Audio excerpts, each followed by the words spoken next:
Who got you those flowers? The jealous Alpha King loses control over his maid. Prologue. They say invisibility is a kind of armor. That if you're small enough, quiet enough, forgettable enough, you can move through the world without attracting the attention of predators. Elara had spent 22 years perfecting that armor. She scrubbed floors in the Alpha King's castle with her head down and her voice silent, moving through corridors like smoke, disappearing into walls the moment her work was done. She had learned early that servants who drew attention, who spoke too boldly or stood too proudly or dared to act like they mattered, were the ones who got hurt. So she became nothing. A ghost in rough linen and worn shoes, existing only to serve and vanishing the moment she stopped being useful. And she told herself it was enough, told herself that survival was its own kind of victory, that a life lived in the margins was still a life, until the morning when the Alpha King walked into the Great Hall and saw her, really saw her, not as furniture to be moved around or a tool to be used, but as a person who deserved to be noticed. And in that moment, when his amber eyes met hers and something ancient and impossible sparked between them, Elara's carefully constructed invisibility shattered like glass. She didn't know it yet, but that single moment of being seen would unravel everything, would lead to flowers left on her table with no name attached, would lead to a jealous king losing control over emotions he'd never allowed himself to feel, would lead to a bond that ancient laws said should be impossible between a servant and a king. She didn't know that being noticed was the most dangerous and wonderful thing that would ever happen to her. That invisibility had been protecting her from more than just cruelty. It had been protecting her from a destiny she never imagined she could claim. But standing in that great hall with her knees sore from scrubbing stone and her hands still wet with cold water, Elara looked into the eyes of the Alpha King and felt something shift in the universe. And though she tried to go back to being invisible after he walked away, tried to rebuild the armor that had kept her safe for so long, it was already too late. Because once you've been truly seen by someone who matters, disappearing becomes impossible. And Elara was about to discover that impossible was exactly where her real story began. If you love intense wolf stories with destiny and twists, go ahead and subscribe to the channel right now. We post videos every single day, so subscribe and turn on notifications so you don't miss any chapters. And how about we get to know each other better? I'm Maggie Reed, the author of these stories. And you? Drop a comment below with your name and what city you're watching from. Chapter 1. Shame had a texture. It felt like rough linen against Elara's fingertips as she scrubbed the stone floor of the Great Hall. Like the ache settling deep in her knees from kneeling too long. Like the weight of eyes that didn't quite look at her, but still managed to make her feel small. The castle maids weren't supposed to be seen, not really. They were meant to blend into the walls, to move like shadows, to exist only when needed and disappear the moment their work was done. And Elara had gotten very good at disappearing. She dipped the brush back into the bucket of soapy water, the sound echoing faintly in the vast space around her. The Great Hall was empty at this hour, early morning, before the alphas and betas who served King Thorne gathered for their daily councils. The silence should have been peaceful, but instead it pressed against Elara's chest like a hand, reminding her of how alone she was even when surrounded by hundreds of people within these castle walls. The water in the bucket had gone cold. She could feel it through the thin fabric of her work dress as droplets splashed onto her lap. It didn't matter. Cold water, sore knees, invisible existence. These were the constants of her life, and she had learned long ago not to expect anything different. Elara moved the brush in steady circles, watching the stone gradually lighten as years of dirt gave way to the original gray beneath. There was something almost meditative about it, this repetitive motion that required no thought, no decision, no risk of making a mistake that would draw attention. That was the key to survival as a maid in the Alpha King's castle. Never draw attention, especially not his attention. The thought of King Thorne made something flutter nervously in Elara's stomach, though she immediately pushed it down, buried it where it couldn't cause trouble. She had seen him, of course. Impossible not to when she worked in the castle. But she kept her eyes low, her presence small, her existence barely a whisper. Because King Thorne was dangerous in ways that had nothing to do with his power or his temper. He was dangerous because sometimes, when Elara caught accidental glimpses of him in the corridors or across the training yard, something in her chest would tighten, something warm and foolish would bloom behind her ribs, and she would have to remind herself, firmly, harshly, that she was nothing. A maid, an orphan with no family name, no pack loyalty, no wolf strong enough to even shift properly. She was 22 years old and had learned to be grateful for the invisibility that kept her safe. A sound made her pause mid-scrub. Footsteps. Not the soft shuffle of another servant, but the confident stride of someone who owned every stone they walked on. Elara's heart jumped into her throat. She glanced toward the doors, still closed, still enough time to finish this section and slip away before the doors opened, and King Thorne walked in. Elara's breath caught. She immediately dropped her gaze to the floor, keeping the brush moving even though her hands had started to tremble slightly. Maybe he wouldn't notice her. Maybe he was just passing through, and if she stayed quiet enough, small enough, he would walk right past without even registering her presence. But the footsteps stopped. Elara could feel him looking at her, could feel the weight of his gaze like heat against her skin, and for a terrifying moment, she forgot how to breathe. "Then let me show you," Thorne said, his voice firm but earnest. His voice was deep, rougher than she remembered from the few times she'd heard him speak at a distance. It seemed to travel through the empty hall and settle somewhere in Elara's chest, making her pulse quicken in a way that had nothing to do with fear. Well, not only fear.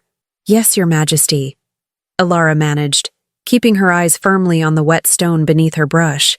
"I wanted to finish before the council gathering." Silence stretched between them, and Elara could hear her own heartbeat pounding in her ears. What was he still doing there? Why hadn't he moved on, continued wherever he'd been going? "Look at me." The command was soft, but unmistakable. Elara's stomach dropped. Slowly, so slowly that time seemed to stretch and bend around the movement. She lifted her head, and met the eyes of the Alpha King. They were amber, lit from within like flames behind colored glass. Sharp and intense in a way that made Elara feel like he could see straight through her careful invisibility to all the thoughts and feelings she kept locked away. King Thorne was tall. Everyone knew that. But from her position on the floor, he seemed impossibly large. Broad shoulders filled out the dark tunic he wore, and his black hair was tied back from a face that was all hard angles and controlled strength. There was a scar cutting through his left eyebrow, and Elara found herself staring at it before she caught herself and dropped her gaze again. "I asked you to look at me," King Thorne said, and there was something strange in his voice. Something that sounded almost like curiosity? Elara forced her eyes back up, even though every instinct screamed at her to bow her head, to make herself smaller, to disappear. "What's your name?" The question startled her so much that she almost dropped the brush. In the 3 years she had worked in this castle, not a single noble had ever asked her name. Not one. "Elara, Your Majesty," she whispered. King Thorne's eyes narrowed slightly, and he tilted his head as if considering something. Then, without warning, he crossed the distance between them and crouched down. Now he was at her level, close enough that Elara could smell him, pine and leather and something wild that made her wolf stir for the first time in months. "How long have you worked here, Elara?" he asked. 3 years, Your Majesty." 3 years, he repeated, and something that might have been surprise flickered across his face. "And I've never noticed you before." That should have been a relief. That was exactly what Elara had wanted. To go unnoticed, to stay safe in her invisibility. So why did his words make her chest ache? "I'm just a maid, Your Majesty," she said quietly. "We're not meant to be noticed."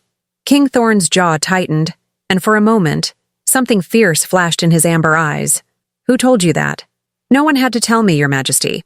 It's just how things are." He was silent for a long moment, studying her face with an intensity that made Elara's skin prickle with awareness. Then slowly, he reached out.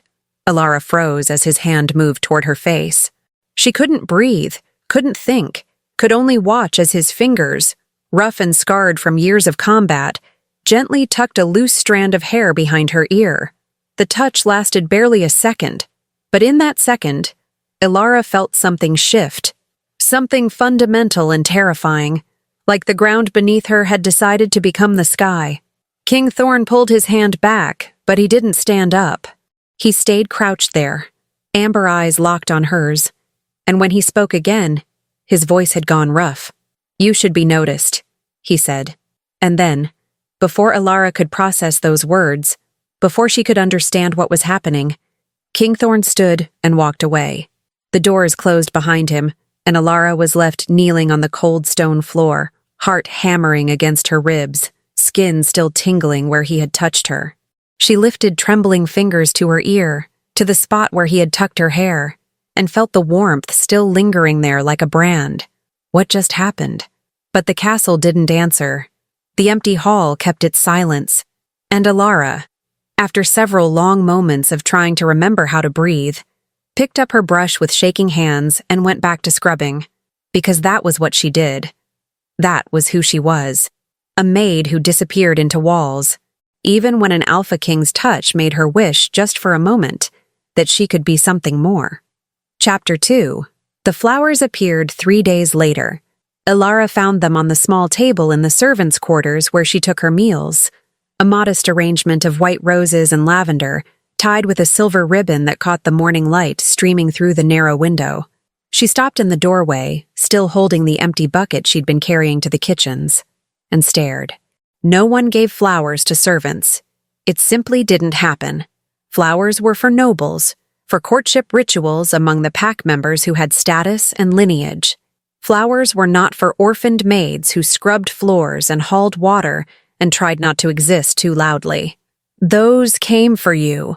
Elara jumped, spinning to find Mara, one of the older maids who had worked in the castle since before Elara was born, standing behind her with an expression that was half amusement, half concern.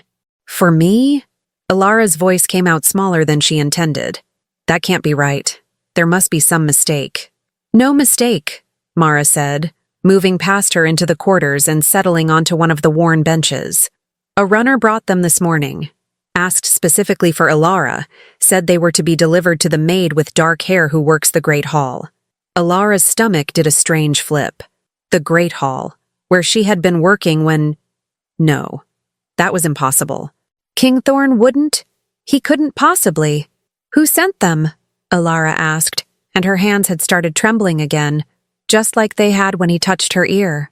Mara shrugged, but there was something knowing in her eyes. "No name. But silver ribbon isn't cheap, girl. Whoever sent these has coin and wants you to know it." Elara walked slowly to the table and picked up the flowers with careful hands, as if they might shatter. They were beautiful. The roses were perfect, their petals soft as silk, and the lavender released a gentle fragrance that made something in her chest ache.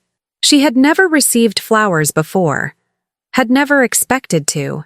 "You should probably find out who they're from," Mara said, standing and moving toward the door. "Could be trouble if the wrong person sees them and gets ideas." "What kind of ideas?" Mara paused in the doorway and gave her a long, measured look. "The kind that says a servant girl is getting attention above her station. Be careful, Elara. I've seen girls disappear for less." The warning sent ice down Elara's spine, but before she could ask what Mara meant, the older woman was gone. Elara stood alone in the quarters, holding flowers that smelled like impossible things, and tried to make sense of the past 3 days. Ever since the morning when King Thorne had spoken to her, had touched her, something had changed. She couldn't quite name it, couldn't quite put it into words, but she felt it constantly now.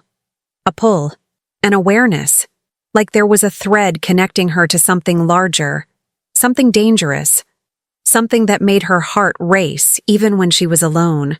And sometimes, in quiet moments, she could have sworn she felt emotions that weren't hers. Curiosity, frustration, a restless kind of longing that made her skin feel too tight. It was ridiculous, of course. Impossible. The bond between mates, the legendary connection that let wolves sense each other's feelings, only happened between alphas and their chosen partners. Not between kings and servants. Not between someone like Thorne and someone like her. And yet, a knock on the doorframe made Elara nearly drop the flowers. She spun to find not Mara, but Lysa, one of the younger maids with bright eyes and a tendency toward gossip, standing there with an expression of barely contained excitement. "Elara, you'll never believe what just happened." Elara carefully set the flowers back on the table. "What? The king just dismissed Lady Celeste." The name sent a jolt through Elara. Lady Celeste was the daughter of a powerful alpha from the Southern Territories, and for the past 6 months, everyone in the castle had assumed she would eventually become King Thorne's chosen mate. She was beautiful, well-bred, and advantageous for territorial alliances. The match made perfect sense. "Dismissed her?" Elara repeated. "What do you mean?" Lisa practically bounced with the excitement of having information to share. "She was in the council room this morning. You know how she always sits in on meetings like she's already queen? Well, apparently she said something that made the king snap. They say he stood up so fast his chair fell over, and he told her she was no longer welcome in his private councils and should return to her father's territory. But why? No one knows. That's what makes it so interesting." Lisa moved closer, lowering her voice as if sharing a precious secret. "But I heard from Thomas, the guard who was stationed outside, that right before it happened, Lady Celeste was talking about the servants, said something about how they should be kept more strictly, that they'd been getting lazy and needed reminding of their place." The bottom dropped out of Elara's stomach. "And you know what Thomas said the king did?" Lisa continued, her eyes wide. "He got this look on his face. Thomas described it as, like a wolf who just heard someone threaten his territory. And he said, 'The servants in my castle are not your concern, and if you speak about them with disrespect again, you'll find yourself without a place at this court.'" Elara couldn't breathe. Her mind was racing, trying to piece together something that didn't make sense, couldn't make sense. "Isn't that wild?" Lisa was saying. "Everyone thought Lady Celeste would be queen, and now she's been sent away in disgrace. My cousin who works in the stables says bets are already being placed on who the king will choose next." "Lysa," Elara managed, her voice strained. "Why are you telling me this?" The younger maid blinked, as if the answer should be obvious.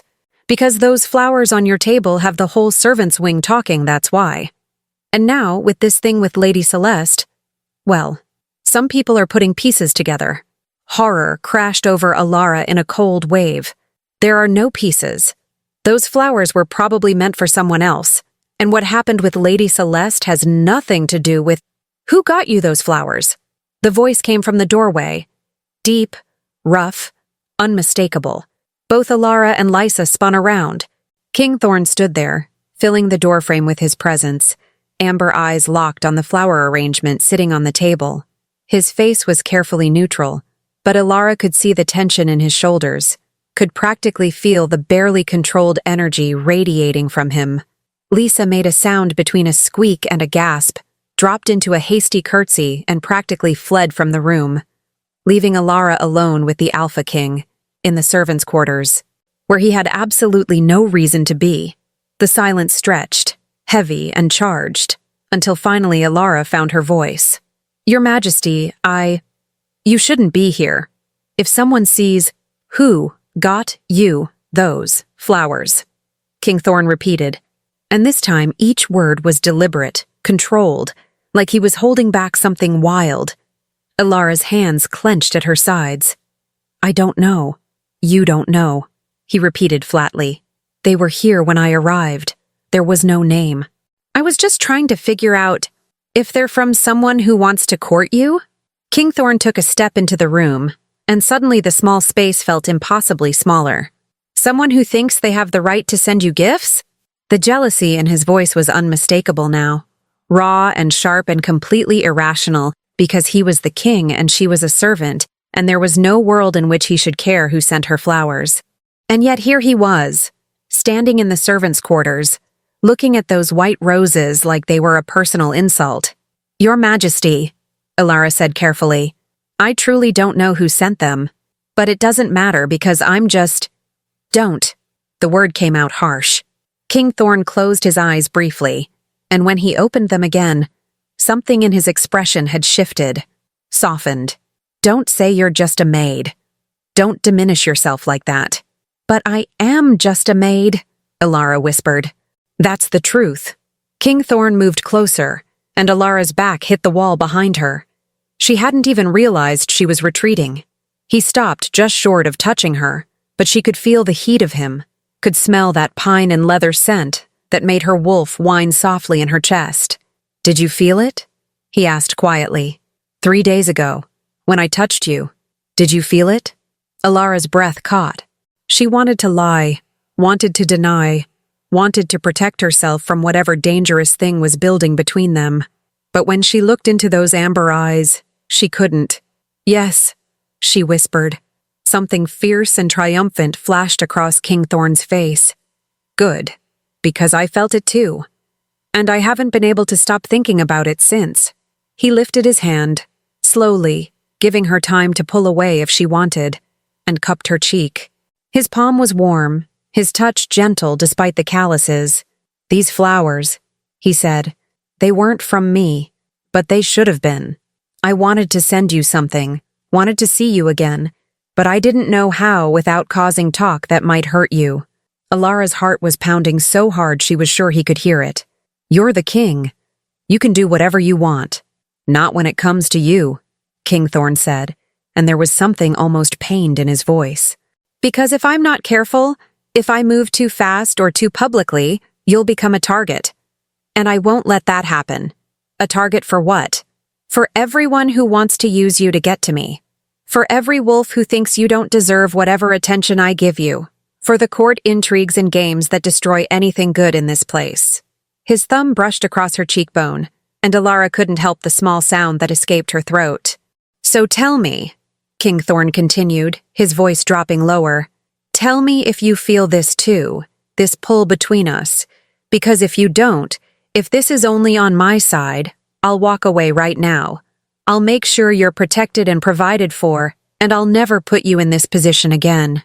Elara stared up at him, at this powerful Alpha King who was looking at her like she was something precious, something worth protecting, something that mattered, and she realized that she had a choice. She could lie, could say she felt nothing, could go back to being invisible, safe in her obscurity, or she could tell the truth and risk everything. I feel it, Elara whispered. I don't understand it. It shouldn't be possible, but I feel it too. The smile that spread across King Thorne's face was devastating. Pure relief and joy and something darker, something possessive that should have scared her, but instead made warmth pool in her stomach. Then we have a problem, he said, but he was still smiling. Because I sent those flowers. Elara blinked. What? I sent them anonymously because I wanted to see your reaction, wanted to know if you'd keep them or throw them away, wanted to know if you'd ask around about who sent them, if you'd be curious enough to care. He leaned closer until his forehead almost touched hers. But seeing them here, on your table, and not knowing for sure if you wanted them, not knowing if maybe someone else had sent them instead, he exhaled roughly. It made me realize something. What? That I'm not good at sharing. That the thought of anyone else trying to court you makes me want to challenge them to combat. That I'm apparently a jealous bastard when it comes to you, even though I have no right to be. Elara's mind was spinning. You sent me flowers to test me? King Thorne had the grace to look slightly sheepish. When you say it like that, it sounds manipulative. Because it is. I know. I'm sorry. I'm not... He paused, seeming to struggle for words. I'm not good at this. At feelings, at courtship. I'm good at strategy and combat and ruling. But this thing between us, whatever it is, I don't know how to handle it. And it's making me act like an irrational fool. Despite everything, despite the absurdity of the situation, despite the danger of standing here with the Alpha King's hand on her face, Elara felt her lips twitch. You're jealous of flowers you sent to yourself? King Thorne groaned. I'm aware of how ridiculous that is, yes. And then Elara did something she never thought she'd do. She laughed. It bubbled up from her chest, bright and genuine, and King Thorne's eyes widened in surprise before his own expression softened into something warm and real. There, he said quietly. That's the sound I wanted to hear. You should laugh more, Elara. The way he said her name, like it was important, like it mattered, made her chest ache.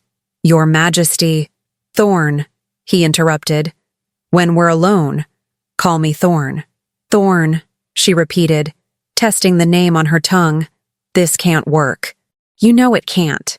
I'm a servant, you're a king, and there are rules. Rules can change. Not these rules, not for people like me. His jaw tightened. Then I'll break them. You can't just watch me, Thorne said, and there was steel in his voice now.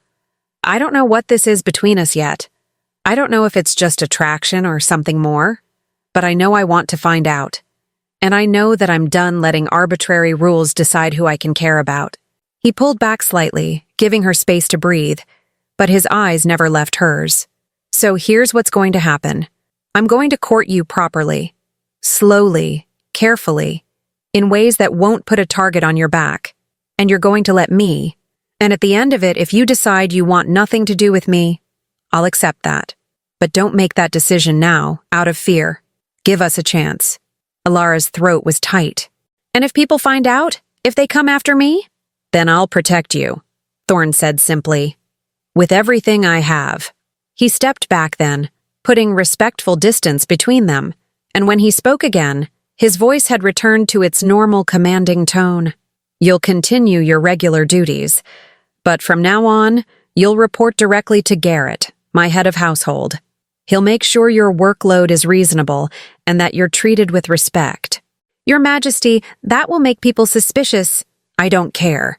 I won't have you scrubbing floors until your knees are raw while I live in luxury. He moved toward the door, then paused and looked back. And Elara? Keep the flowers. They look lovely on your table. And then he was gone, leaving Elara alone in the servants' quarters with her racing heart and beautiful roses, and the impossible truth that the Alpha King, Thorne, wanted to court her. Her. A nobody maid with no name and no pack. She sank down onto the bench, legs suddenly unsteady, and stared at the white roses. This was madness. This was dangerous. This was the most terrifying and wonderful thing that had ever happened to her. And somewhere deep in her chest, that thread of connection she'd been feeling pulsed warm and bright, as if acknowledging what Elara was only beginning to understand. Whatever was building between her and Thorne, it was already too late to stop it. Chapter 3. The castle had a rhythm that Elara had learned over 3 years of invisible service. Mornings meant fires to be lit before the nobles woke, cold stone floors to be swept while frost still clung to the windows. Midday brought the chaos of meal preparations, the clatter of dishes, the endless carrying of trays up spiraling staircases that made her calves burn. Afternoons were for laundry and mending, for scrubbing the grime from places no one else wanted to touch.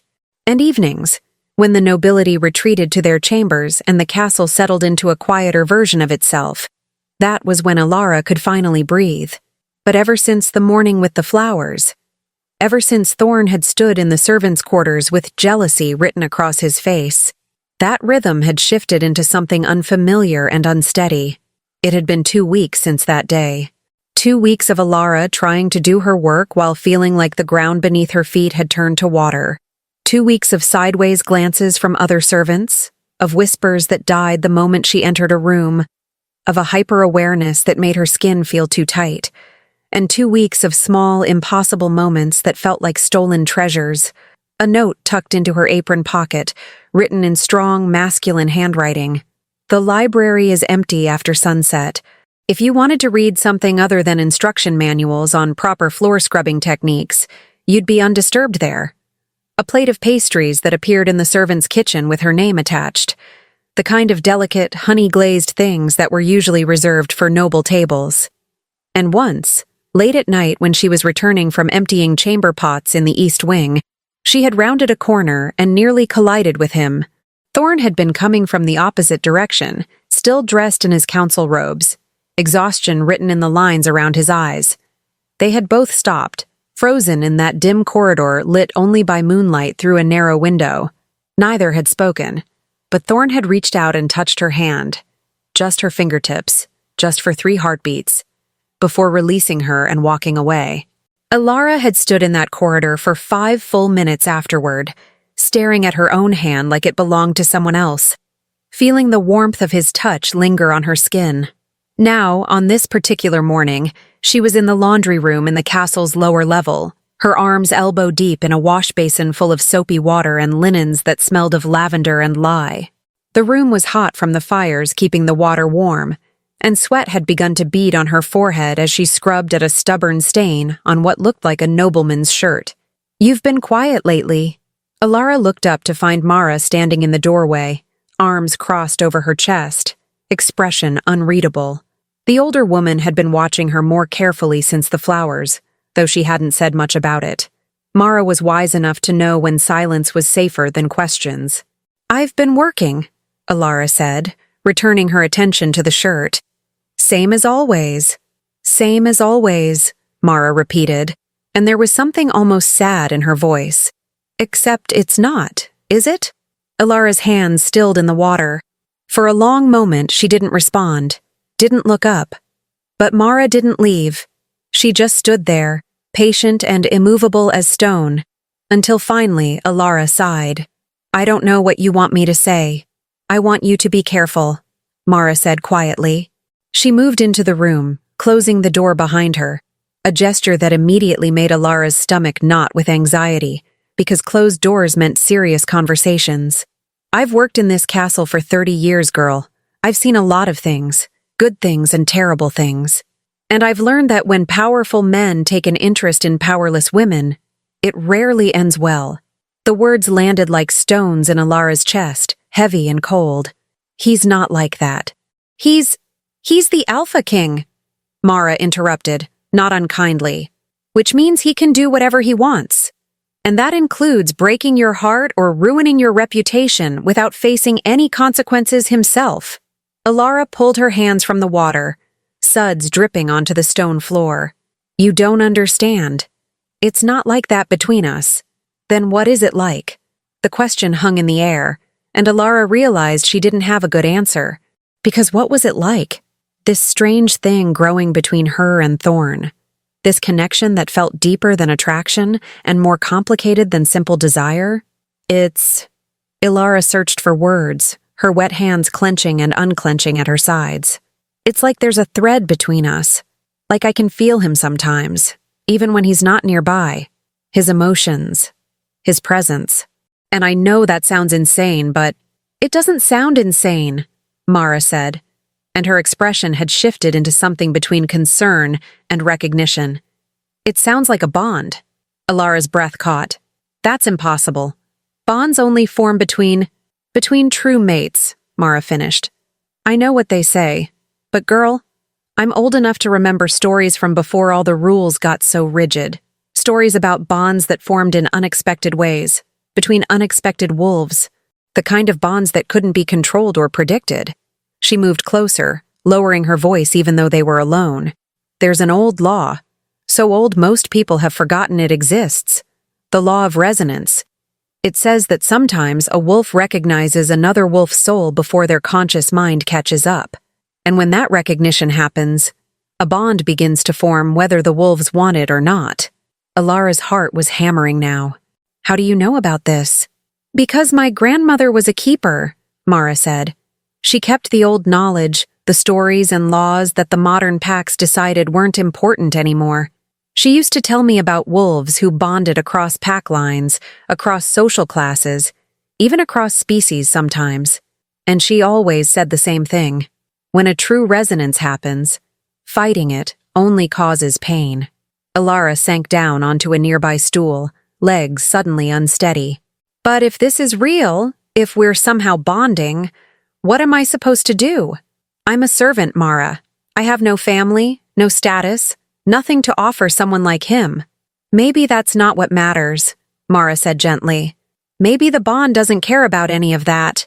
But everyone else will care. The nobles, the other packs, the people who think I'm trying to seduce my way into power. They'll destroy me for this." "Yes," Mara agreed simply. "They probably will try. Which is why you need to decide right now. Is he worth it?" The question pierced through Elara's chest like an arrow.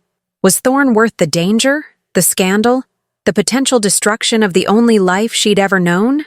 Before she could answer, a sharp knock on the door made both women jump. Mara moved quickly to open it, revealing Garrett, the head of the king's household. A stern-faced man in his 50s who rarely smiled but had always been fair to the servants. His eyes found Elara immediately. "His Majesty requests your presence in the Rose Garden." Immediately. The Rose Garden was in the castle's eastern courtyard, a sprawling space filled with climbing roses and stone benches and carefully maintained hedges. It was beautiful and private, the kind of place where nobles took their leisure on warm afternoons.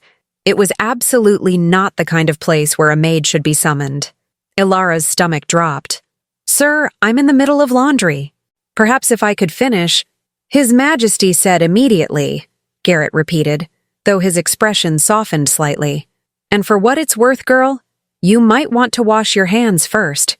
You have soap suds on your sleeves." He left without waiting for a response, and Elara stood frozen in the laundry room, panic rising in her throat. Something had happened. Something had gone wrong. Why else would Thorne summon her so publicly, to a place where anyone could see? "Go," Mara said quietly. "And remember what I said. Decide if he's worth it." Elara washed her hands and arms quickly, then hurried through the castle corridors toward the eastern courtyard.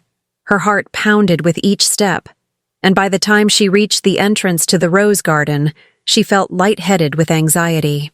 The garden was empty, except for one figure standing near the far wall, partially hidden by an archway covered in white climbing roses. Thorne. He wasn't wearing his usual formal attire. Instead, he'd dressed simply, dark trousers, a linen shirt with the sleeves rolled up, no crown or royal regalia.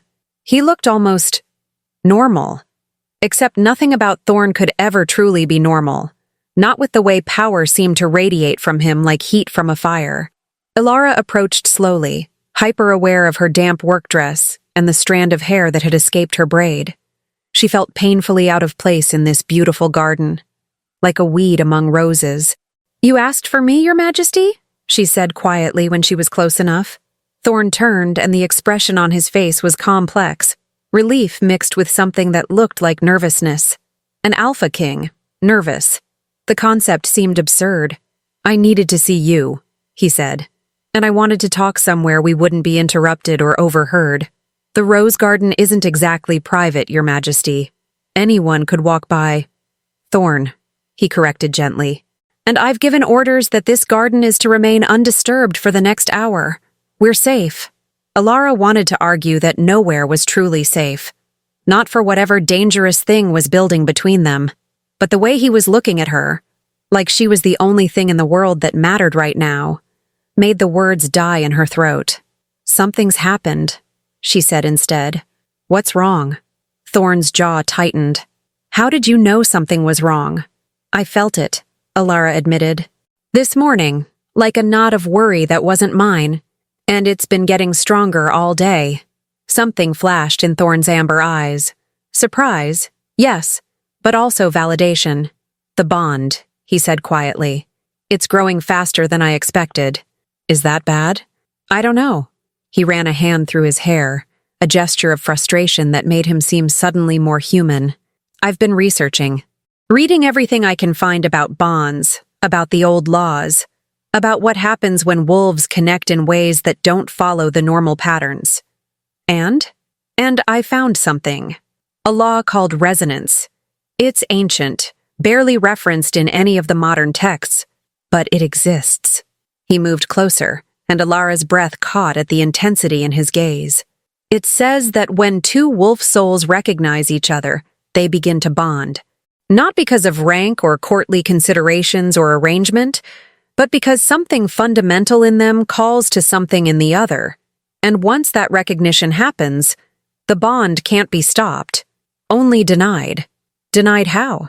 By one or both wolves consciously rejecting it," Thorne said. "But the texts say that denying a resonance bond causes pain, physical and emotional pain that can last years."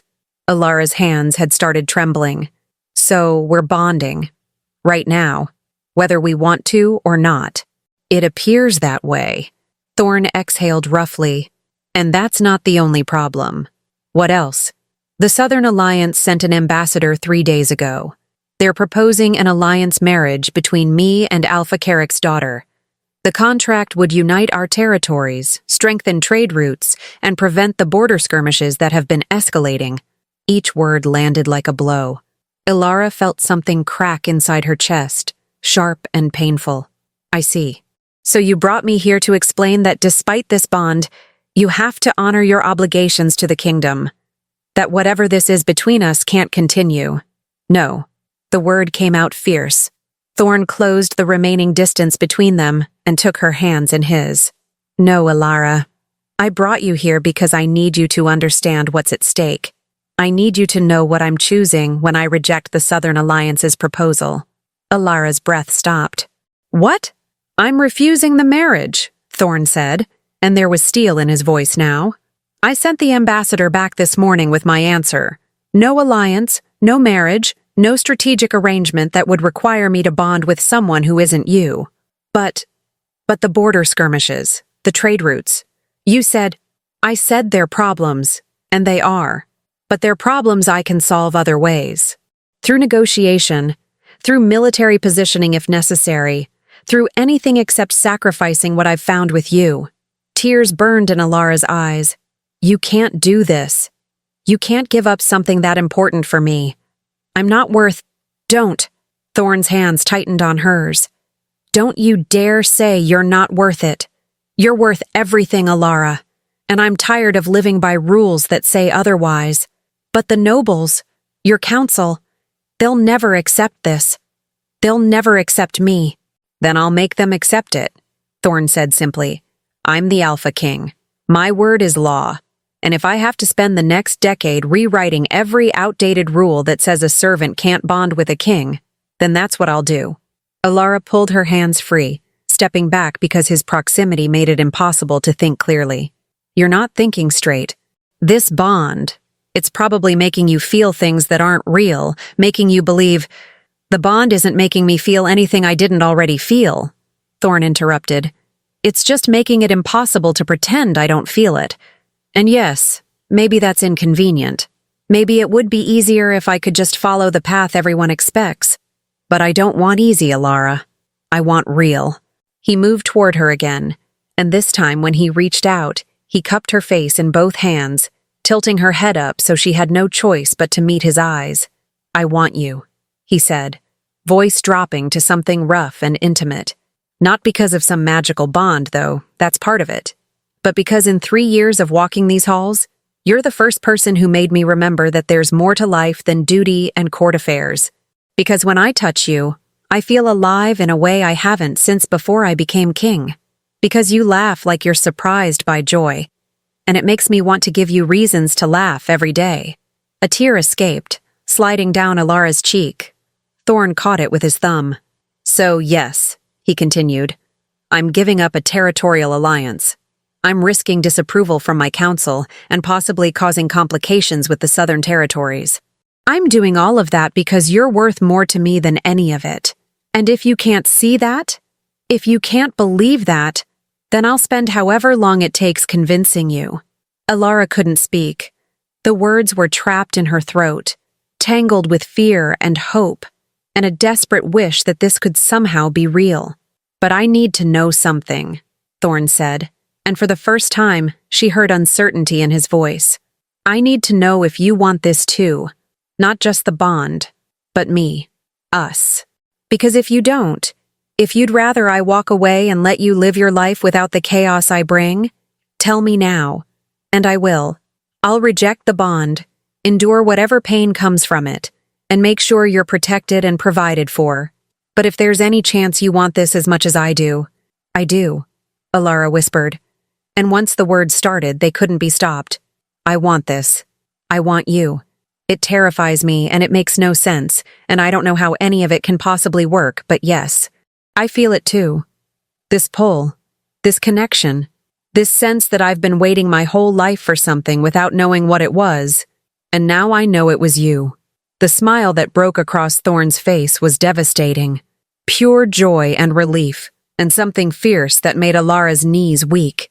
And then he kissed her. It wasn't gentle or tentative. It was claiming and certain and full of all the wanting they'd both been holding back for 2 weeks. His hands slid from her face into her hair, and Elara's arms came up to wrap around his neck. And for several perfect seconds the whole world narrowed to just this. His mouth on hers, his body warm and solid against her, the bond between them singing with recognition and rightness. When they finally broke apart, both breathing hard, Thorne rested his forehead against hers. "We'll figure out the rest," he said quietly. "The court matters, the nobles, all of it. But right now, this moment, I just needed you to know, you're not alone in this. Whatever comes, we face it together." Elara nodded, unable to speak past the emotion clogging her throat. And in that sun-dappled garden surrounded by roses, with the Alpha King holding her like she was something precious, Elara finally let herself believe that maybe, just maybe, impossible things could come true. Chapter 4. The news of King Thorne's rejection of the Southern Alliance spread through the castle like wildfire. Elara heard about it first from Lysa, who burst into the servants' kitchen 3 days after the garden conversation with eyes wide and voice pitched high with barely contained excitement. The younger maid had a talent for collecting gossip the way squirrels collected nuts, frantically and in excessive quantities, and this particular piece of information was clearly the most valuable she'd gathered in months. "They're calling him reckless," Lysa breathed, setting down a basket of linens with such force that several folded sheets tumbled onto the floor. "The council met for 6 hours yesterday." 6 hours! And apparently Lord Hadrian actually raised his voice. You know how he never raises his voice. Saying that the king was putting personal whims ahead of territorial security. Elara kept her hands busy kneading dough for the evening's bread, focusing on the repetitive motion, because it was easier than meeting anyone's eyes. The kitchen was full of other servants preparing the midday meal, and she could feel their attention shifting toward her even as they pretended to concentrate on chopping vegetables and stirring pots. They knew. Maybe not the details, maybe not the full truth, but they knew that somehow this unprecedented decision of state connected back to her. "What did the king say?" Mara asked from her position by the hearth, where she was monitoring a large pot of stew. Her tone was carefully neutral, but Elara caught the meaningful look the older woman sent her way. "That's the thing," Lisa continued, oblivious to the undercurrents in the room. "He didn't defend himself, didn't explain. Just said that his decision was final, and that the council's job was to help him navigate the consequences, not question his authority to make it in the first place." One of the other maids, Clara, a woman in her 30s who had always been kind to Elara, spoke up quietly. "That doesn't sound like the king. He usually explains his reasoning, builds consensus. This is different," Mara finished. "Yes, it is." The silence that fell over the kitchen was heavy with unspoken questions. Elara could feel them pressing against her skin like physical weight, could sense the curiosity and speculation swirling through the room. But no one asked directly. No one dared voice what they were all thinking. That somehow, the invisible maid who scrubbed floors and washed linens had become the center of a courtquake. The dough beneath Elara's hands had been kneaded far longer than necessary. She shaped it into loaves with mechanical precision, placed them in baking pans, and carried them to the stone oven without saying a word. When she returned, she found Mara waiting by the back door that led to the herb garden, a clear invitation for private conversation. Elara followed her outside into the cool afternoon air. The garden was small but well-maintained, filled with rosemary and thyme and other plants used for cooking and healing. It was also blessedly empty. "You need to be prepared," Mara said without preamble. "For what's coming?" Elara's stomach nodded. "What do you mean?" "I mean that the nobles who oppose the king's decision aren't going to just accept it. They're going to look for someone to blame, some way to change his mind or undermine his authority. And when they start looking, they'll look at me," Elara finished quietly. "They'll look at you," Mara confirmed. "And they won't be kind about it. You're everything they fear. Common-born, powerless, someone who threatens their carefully constructed hierarchy just by existing in the king's sphere. The words settled over Elara like a shroud. She had known this was coming, had understood on some level that accepting Thorne's affection would have consequences. But knowing it intellectually and facing it in reality were two very different things. "What should I do?" she asked, and hated how small her voice sounded. Mara's expression softened. "Be careful. Keep your head down when you're around the nobles. Don't give them any ammunition they can use against you. And most importantly, don't let them make you believe you're not worthy of what you have with him." Before Elara could respond, a sound made them both turn. Garrett stood in the doorway, his weathered face creased with concern. "Elara," he said. "Lord Hadrian wishes to speak with you, in the blue sitting room, now." The blood drained from Elara's face. Lord Hadrian was the head of Thorne's council, a powerful alpha from an old bloodline who had served 3 generations of kings. He was known for his sharp intelligence, his courtly acumen, and his absolute intolerance for anything he perceived as a threat to the stability of the realm. And now he wanted to speak with her, privately. "I'll go with her," Mara said immediately, stepping forward.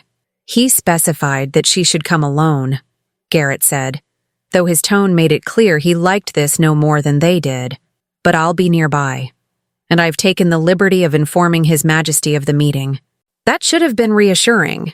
But as Elara followed Garrett back through the castle corridors, climbing stairs and traversing hallways that grew progressively more ornate, all she felt was a mounting sense of dread.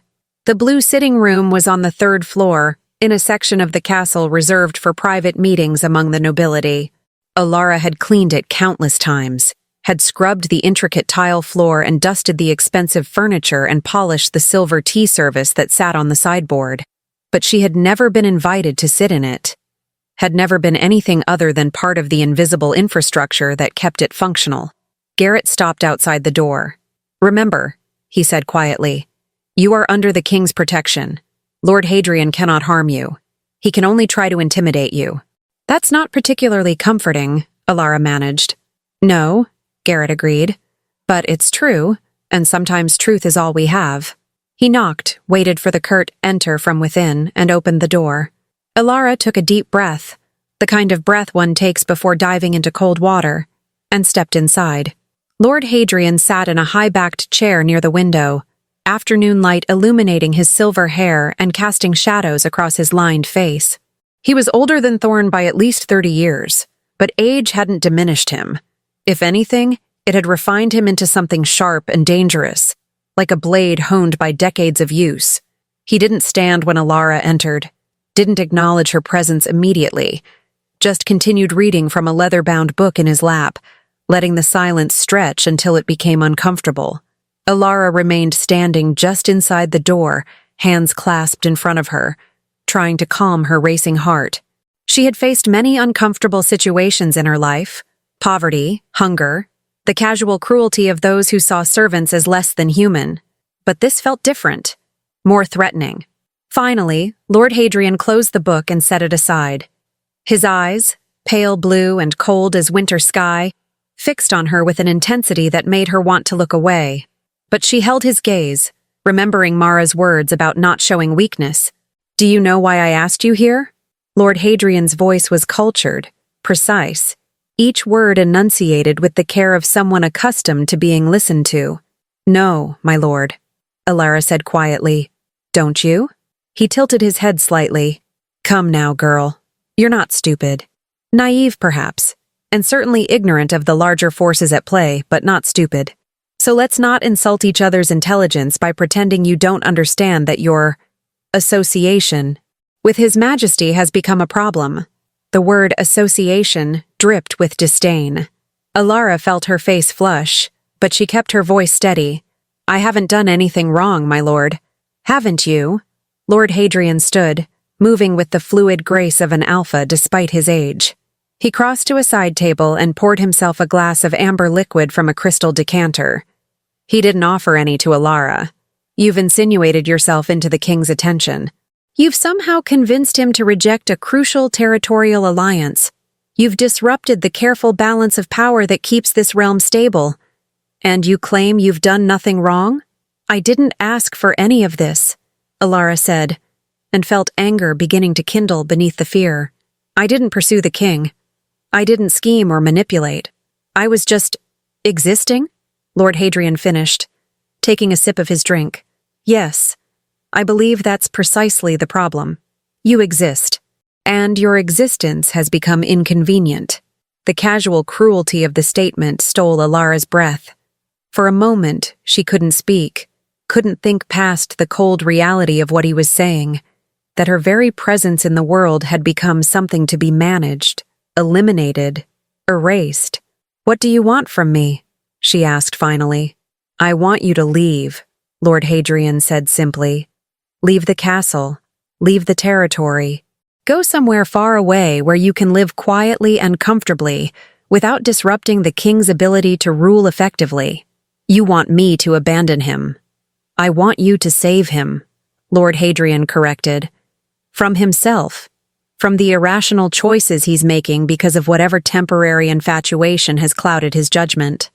His Majesty is a good king, a great one potentially. But he's still young, still susceptible to distractions.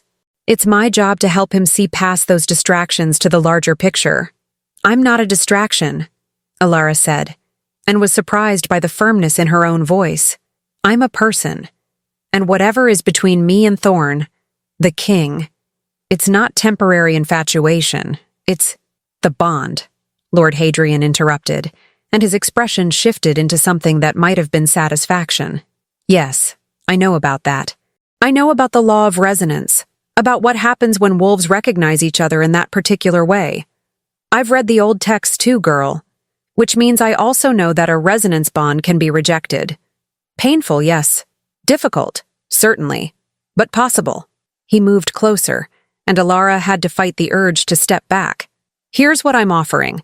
A substantial sum of money, enough to buy property, establish yourself comfortably in any territory you choose, letters of recommendation that will ensure you're accepted wherever you go, and my personal guarantee that you'll be protected from any complications that might arise from your time here. In exchange for rejecting the bond, Elara said flatly. In exchange for giving the king back his future, Lord Hadrian said. A future where he can make alliances that strengthen the realm, choose a mate from appropriate bloodlines, produce heirs who will unite territories rather than divide them. You care about him, don't you? Then care enough to let him fulfill his destiny without the burden of an inappropriate bond. The words were designed to cut, and they did. Each one found a vulnerable place in Elara's heart, her awareness of her low status, her fear of ruining Thorne's rule, her desperate wish that she could somehow be worthy of what he offered. But beneath those wounds, something else stirred. Something that had been growing stronger since the moment Thorne first touched her in the Great Hall. Certainty. No, Elara said. Lord Hadrian's eyebrows rose. No? No, she repeated, and felt strength flowing through her from some deep source she hadn't known existed. I won't reject the bond. I won't leave. And I won't let you convince me that my existence is a mistake, just because it's inconvenient for your plans for the kingdom.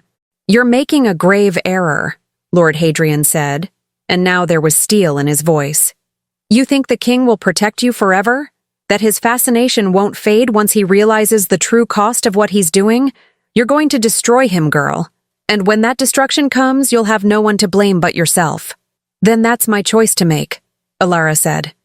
Mine and his, not yours. Before Lord Hadrian could respond, the door opened. Thorne stood in the doorway, and the energy that rolled off him made the air in the room feel suddenly dense and charged. That's quite enough, Hadrian, Thorne said, and his voice was quiet, but carried an edge that made even the old lord stiffen. I believe you've said everything you needed to say. Your Majesty, everything, Thorne repeated, moving into the room. He positioned himself between Elara and Lord Hadrian, a physical barrier that was also clearly symbolic. And now I'll say something. If you ever summon Elara to a private meeting again, if you ever attempt to manipulate or intimidate her again, you'll find yourself removed from my council. Permanently. Do I make myself clear? Lord Hadrian's face had gone rigid with controlled fury, but he inclined his head. "Perfectly clear, Your Majesty." "Good. You're dismissed." For a moment, it seemed like Lord Hadrian might argue, but whatever he saw in Thorne's expression made him think better of it. He gave a stiff bow, shot one last cold look at Elara, and left. The silence that fell after his departure was thick with tension.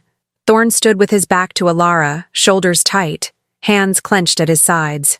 When he finally turned, his eyes had gone nearly gold with the intensity of his emotion. "Did he hurt you?" Thorne asked, and his voice had gone rough. "No," Elara said quickly. "He just talked. Tried to convince me to leave." Something dangerous flashed across Thorne's face. "And what did you say?" "I said no." Elara moved closer, drawn by the pull of the bond and by her own need to reassure him. "I told him I wouldn't reject the bond, that I wouldn't leave." Thorne closed his eyes briefly, and when he opened them again, the gold had softened back to amber. "You shouldn't have to defend your right to exist to my council members. You shouldn't have to face that kind of pressure alone." "I wasn't alone," Elara said. "Garrett was outside. Mara warned me. And you came. Not fast enough." Thorne reached out and touched her face, that same gentle gesture he'd made in the garden, and Elara felt the bond between them pulse with warmth. "This is going to get worse before it gets better. You understand that?" "I understand. And you still want this? Still want me? Even knowing what it will cost?" Elara covered his hand with hers, pressing it more firmly against her cheek. "Yes. Even knowing." Thorne's expression softened into something that looked like wonder mixed with relief. "How did I get this lucky?" "Lucky?" Elara laughed, though it came out slightly shaky. "Your council member just tried to bribe me to leave. Your territorial alliance fell apart. The nobles are calling you reckless. That doesn't sound particularly lucky." "I don't care about any of that," Thorne said simply. "I care about you. And as long as I have you, as long as you keep choosing me the way I'm choosing you, then yes, I'm the luckiest wolf alive." He leaned down and kissed her, and Elara let herself sink into it. Let the bond between them strengthen and settle and affirm what they both knew. This was real, this was right, and whatever was coming, they would face it together. Chapter 5. The attack came on a Tuesday. Elara would remember that detail later, the strange specificity of it, the way violence and terror could be attached to something as mundane as a day of the week. Tuesday, which had started like any other, with her waking before dawn in the small room she'd been given after Thorne insisted she be moved from the communal servants' quarters to somewhere more private. The room was tiny but hers alone, with a narrow bed and a window that overlooked the kitchen gardens. She had lain there in the gray pre-dawn light, feeling the bond humming softly in her chest like a second heartbeat, and thought about how much her life had changed in less than a month. 3 weeks since the flowers. 3 weeks since Thorne had kissed her in the rose garden. 3 weeks of stolen moments and growing connection and the constant low-level anxiety of waiting for the other shoe to drop. She should have known it wouldn't drop. It would crash like an avalanche, sudden and devastating and impossible to escape. The first sign that something was wrong came during breakfast preparation. Elara was in the kitchen helping Clara knead bread when Garrett burst through the door with an expression she'd never seen on his face before. Fear. "Everyone inside," he said urgently. "Now. Bar the doors and don't open them for anyone except the King's Guard." The kitchen erupted into chaos. Servants asking questions, moving toward windows to see what was happening, Clara gripping Elara's arm hard enough to bruise. Through the confusion, Elara heard it. Shouts from the courtyard, the clash of metal on metal, the deep, threatening growls of wolves in combat form. "What's happening?" Elara managed, but Garrett was already moving toward her. "You need to come with me," he said, taking her other arm. "His Majesty's orders. You're to be taken to the secure chambers immediately." "But no arguments," Garrett said, and began pulling her toward the back door. Clara released her arm reluctantly, and Elara caught a glimpse of Mara's face across the kitchen, pale and frightened, but also determined, mouthing words that might have been, "Be safe." Then they were moving through corridors, Garrett setting a pace that had Elara nearly running to keep up. Behind them, She could hear the sounds of fighting growing louder, could smell smoke starting to drift through the castle's ventilation. "Who's attacking?" she gasped. "Southern Alliance forces," Garrett said grimly. "They breached the outer walls before dawn. We have them contained for now, but—" He stopped abruptly, pulling Elara to a halt behind him. Ahead in the corridor stood 3 men wearing the colors of the Southern Territories, silver and blue, marked with the wolf sigil of Alpha Carrick's house, and they were blocking the path to the secure chambers. "Well," said the man in the center, a tall alpha with a cold smile. "If it isn't the maid who caused so much trouble." Garrett moved immediately, putting himself between Elara and the intruders. "Stand down.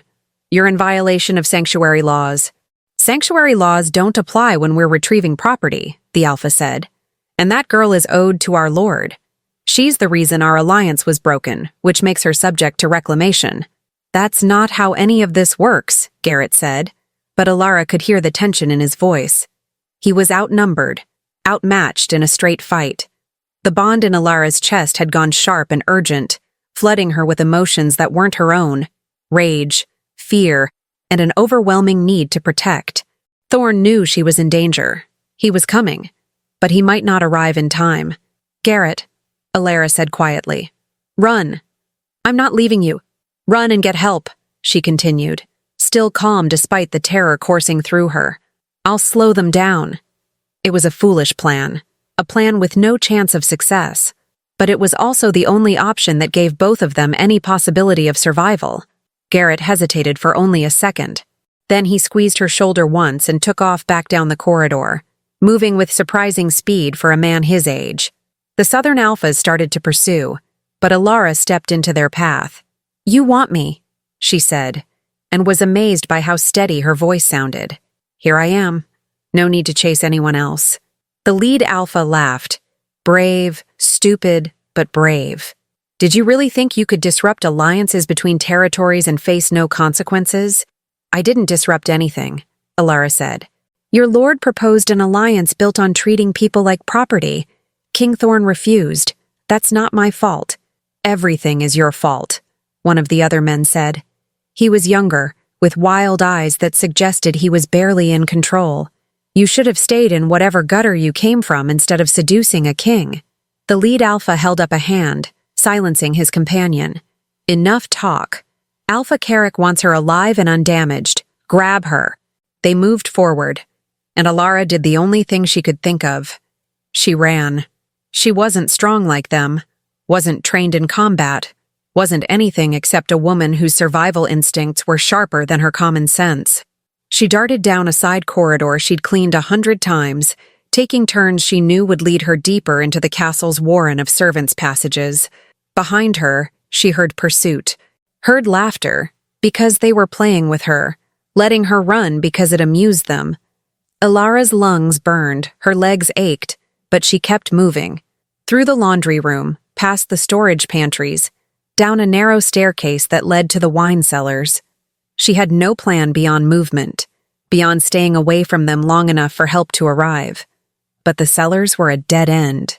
She realized it too late, bursting into the large stone room lined with racks of bottles and barrels, finding no other exit. Footsteps echoed on the stairs behind her. Slow, confident.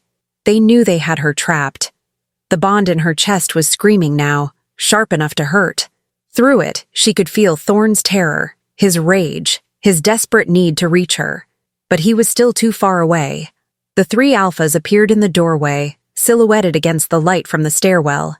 "End of the line, little maid," the lead one said. Elara backed up until she hit the stone wall. Her hands scrabbled behind her, finding nothing but cold rock. No weapon, no escape, no options. The alphas advanced. And then something impossible happened. Heat exploded through Elara's body, originating from the bond point in her chest and radiating outward until her skin felt like it was burning. Her vision went white, then gold, then cleared to show the world in sharper detail than she'd ever seen before. The alphas had stopped, staring at her with expressions that had shifted from confidence to confusion. "What?" one of them started to say. But Elara couldn't hear him over the sound of her own heartbeat, which had tripled its pace and now pounded like war drums. Her body felt strange, powerful, like it had been waiting her whole life for permission to be what it truly was. And then she understood. Her wolf, the small, weak thing that had never been strong enough to fully shift, was waking up, not because of her own will, but because the bond with Thorne was flooding her with his strength, his power, his desperate need to keep her safe. The shift happened before she could fully process it. One moment she was human and terrified. The next she was wolf and furious. She wasn't large, nothing compared to the alphas who faced her, but she was faster than she'd ever been, stronger than she'd dreamed possible, and she was fighting for her life. The battle was brief and chaotic. Elara moved on instinct, snapping and clawing, using her smaller size to dart beneath their attacks. She couldn't win, knew she couldn't win, but she could fight, could make them work for every inch of ground. One of the alphas caught her side with his claws, and pain exploded through her ribs. Elara yelped but kept moving, kept fighting, because stopping meant death or capture, and both were unacceptable. And then a roar shook the entire cellar. It wasn't a human sound. It was pure wolf, pure alpha, pure dominance that made even Elara's temporary strength falter. Thorne burst into the cellar in his wolf form, and he was massive. Black fur, gold eyes, teeth bared in a snarl that promised violence. Behind him came more wolves, his guard, his fighters, his pack responding to their king's fury. What happened next was over in seconds. The southern alphas didn't stand a chance. Thorne moved through them like a storm, brutal and efficient, and by the time Elara's shock-numbed mind caught up, all three were subdued on the floor, bleeding and defeated. Thorne shifted back to human form, and his eyes immediately found Elara. She tried to shift back too, but her wolf, exhausted and injured, wasn't cooperating. She stood there on shaking legs, panting, feeling blood matting the fur along her side. "Elara," Thorne said, and his voice cracked on her name. He crossed to her in 2 strides and dropped to his knees, hands hovering over her wolf form like he was afraid to touch her and cause more damage. "You're hurt. God, there's so much blood." One of the guards, a female alpha named Kira who served in the king's personal detail, stepped forward. "Your Majesty, we need to get her to the healing rooms. Now." Thorne nodded sharply and, with movements so gentle they contradicted his violent fury of moments before, gathered Elara's wolf form into his arms and stood. The journey back through the castle was a blur. Elara drifted in and out of consciousness, aware only of Thorne's heartbeat against her ear, his voice murmuring reassurances she couldn't quite process, and the bond between them pulsing with his terror and her pain all tangled together. When she woke, she was human again. Someone must have helped her shift back, and lying in a bed that was definitely not her small servant's room. This bed was enormous, covered in soft furs, in a chamber that could only be— "You're in my rooms!" Thorne's voice came from beside the bed. He sat in a chair pulled close, looking haggard and exhausted. "The healers said you needed quiet and safety to recover. This was the safest place I could think of." Elara tried to sit up and immediately regretted it. Pain lanced through her side and she gasped. "Don't move," Thorne said urgently, leaning forward. "The wounds were deep. You're healing, but it takes time." "The attack," Elara managed. "The castle is secure. We drove them back. The southern forces retreated once they realized they'd failed." His jaw tightened. "They came for you.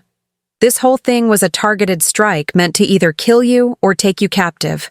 Alpha Carrick thought that without you, I'd have no choice but to reconsider the alliance." "I'm sorry," Elara whispered. "Don't." Thorne took her hand carefully, mindful of the bandages. "Don't apologize for being the target of someone else's cruelty. This isn't your fault, Elara. None of it. People got hurt because of me. People got hurt because Alpha Carrick decided violence was an acceptable response to rejection," Thorne corrected, "and he's going to pay for that. I've already sent declarations to every territory in the Alliance. They either denounce his actions or they stand with him against us. They have 3 days to decide. The implications of that settled over Elara like ice water. You're starting a war. I'm ending an unjust system, Thorne said. One where nobles think they can attack servants for daring to exist in spaces they weren't born into. One where alliance marriages matter more than actual bonds. One where you can be hunted through my own castle and I'm supposed to just accept it. He stood and began pacing, energy radiating off him in waves. I should have protected you better. Should have anticipated this. When Garrett told me you were cornered, when I felt through the bond that you were terrified and hurt, his voice broke, and he stopped pacing to press both hands against the wall, head bowed. I've never been that afraid in my life, he finished quietly. Not in any battle, any challenge, any moment of my reign. Nothing compared to the terror of thinking I might lose you. Elara's throat tightened. You saved me. You saved yourself, Thorne said, turning back to face her. You shifted. Fought them off long enough for me to reach you.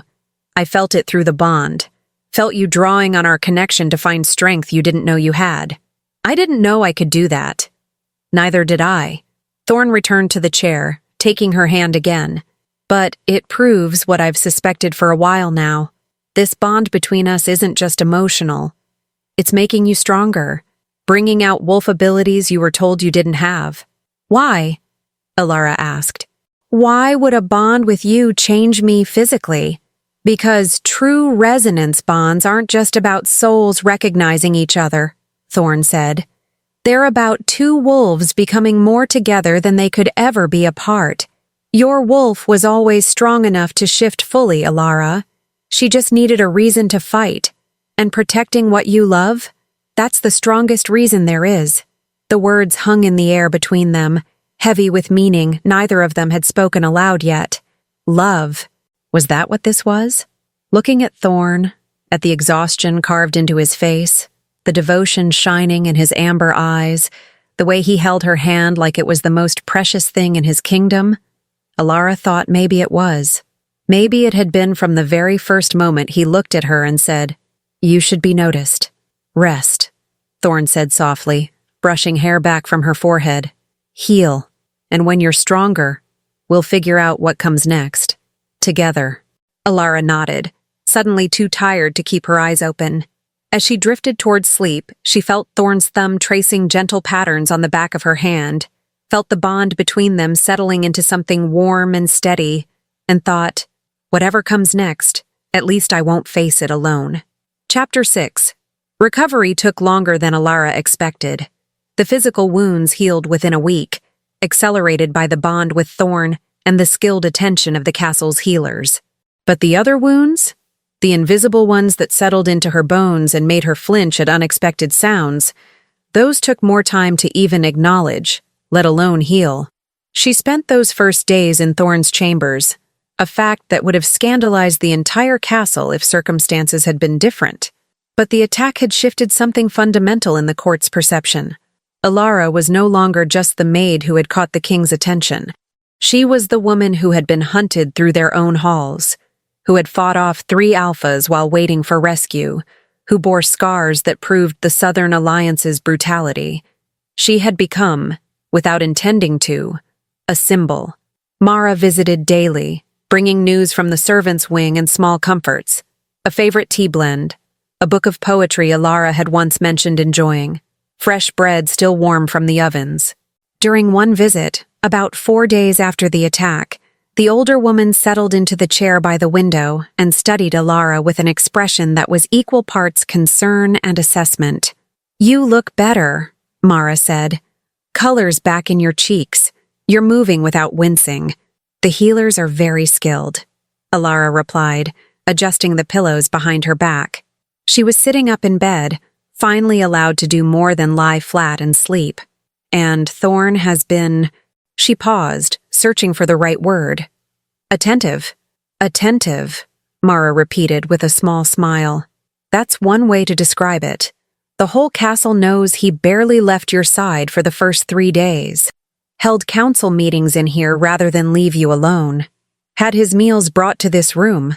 The nobles are calling it everything from romantic devotion to dangerous obsession, depending on who you ask. Elara's stomach twisted. What do you think it is? Mara was quiet for a moment, her weathered hands folded in her lap. Then she said, "I think it's what happens when someone who's spent their whole life being strong for everyone else finally finds someone who makes them want to be vulnerable. And I think that terrifies him almost as much as losing you does." The words resonated with something Elara had been noticing. The way Thorne's hands would shake slightly when he checked her bandages, the tightness around his eyes when he thought she wasn't looking, the nightmares she could feel through the bond in the hours before dawn. "The declarations came back," Mara continued, her tone shifting to something more serious, "from the Southern Alliance territories. Most of them condemned Alpha Carrick's attack. 3 stood with him." 3, Elara repeated. "That's not many. 3 is enough for a conflict," Mara said grimly. "Not a full war, perhaps, but raids, skirmishes, trade disruptions. The kind of long, grinding tension that wears down resources and morale." She leaned forward. "There are those in court who say this could all be resolved if you simply left, removed yourself as the source of conflict." Alara's jaw tightened. "Like Lord Hadrian suggested, he's not the only one.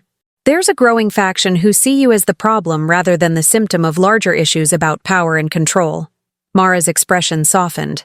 "I'm not saying they're right. I'm saying you need to be prepared for increased pressure, and you need to decide, really decide, if this is the life you want, because it's only going to get harder from here." Before Elara could respond, the door opened and Thorne entered carrying a tray. He stopped when he saw Mara, and some of the tension in his shoulders eased. "Mara, thank you for visiting." He set the tray on the table beside the bed. Broth, bread, fresh fruit arranged with care that spoke of his personal involvement, rather than a servant's preparation. "I was just bringing lunch. I should go," Mara said, standing. She moved to the door, then paused and looked back at Elara. "Think about what I said. Really think about it." After she left, Thorne settled into the chair she'd vacated and studied Elara's face with the intensity that had become familiar over the past weeks. "What did she say?" "That people think I should leave," Elara said quietly. "That it would solve everything." Thorne's expression went dark. "It would solve nothing. It would just teach those who use violence and intimidation that their tactics work, that they can terrorize anyone who doesn't fit their narrow view of how the world should operate and face no consequences." He reached out and took her hand, threading their fingers together. Through the bond, Elara felt the fierce protectiveness that lived in him like a flame, but also something more vulnerable. Fear that she might actually consider leaving, that he might lose her not to violence but to her own choice. "I'm not going anywhere," Elara said, squeezing his hand. "I already told you that." "I meant it." The relief that flooded through the bond was so strong it made her breath catch. Thorne closed his eyes briefly, and when he opened them again, they were brighter than usual. "I have something for you," he said, releasing her hand to reach into his pocket.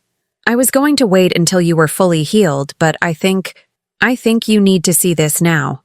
He pulled out a small wooden box, aged and ornate, and placed it in her lap. Elara opened it with careful fingers and found inside a piece of jewelry unlike anything she'd ever seen. It wasn't a typical court piece, no heavy gold or ostentatious gems. Instead, it was a pendant on a silver chain, featuring a wolf carved from dark stone that seemed to shimmer with internal light. The craftsmanship was extraordinary, every detail of the wolf's fur rendered with precision, its eyes inlaid with tiny amber stones that caught the light. "It's beautiful," Elara whispered. "It's also functional," Thorne said. "That stone is called resonance amber. It's extremely rare, found only in the northern mountains, and it has a unique property. It amplifies the bond between connected wolves. If you wear this, you'll be able to draw on our bond more easily, access the strength we share without needing to be in immediate danger." He helped her fasten it around her neck, his fingers gentle on her skin. The moment the pendant settled against her chest, Elara felt it, a warmth spreading through her, the bond between her and Thorne suddenly more vivid, more present. "But there's something else," Thorne continued, his voice dropping lower. "In our culture, giving someone a resonance amber pendant is significant. It's how an alpha formally declares their intention to take someone as their mate, not just in affection, but in the eyes of the pack, the territory, the law. Elara's breath caught.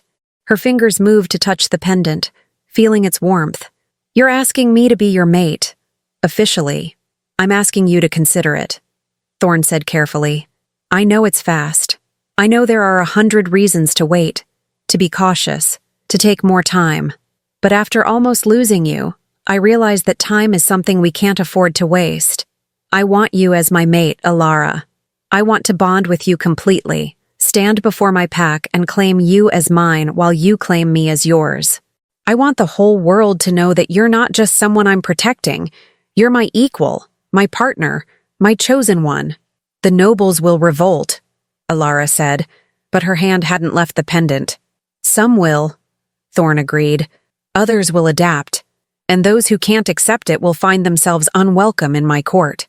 I'm done letting outdated hierarchies dictate who deserves love and who doesn't. Your counsel serves me, not the other way around. Yes, Hadrian and his faction will object. They'll argue about bloodlines and alliance advantages and the proper order of things. But I'm the Alpha King, and my word is law. If I say you're my mate, then you are. The only question that matters is whether you want this. Whether you want me. Elara looked at him, really looked at him, and saw past the power and title to the man beneath. The man who had noticed her when she was invisible, who had sent her flowers and defended her to his council, who had torn through his own castle in wolf form to save her, who held her hand while she healed and brought her lunch on a tray and looked at her like she hung the moon.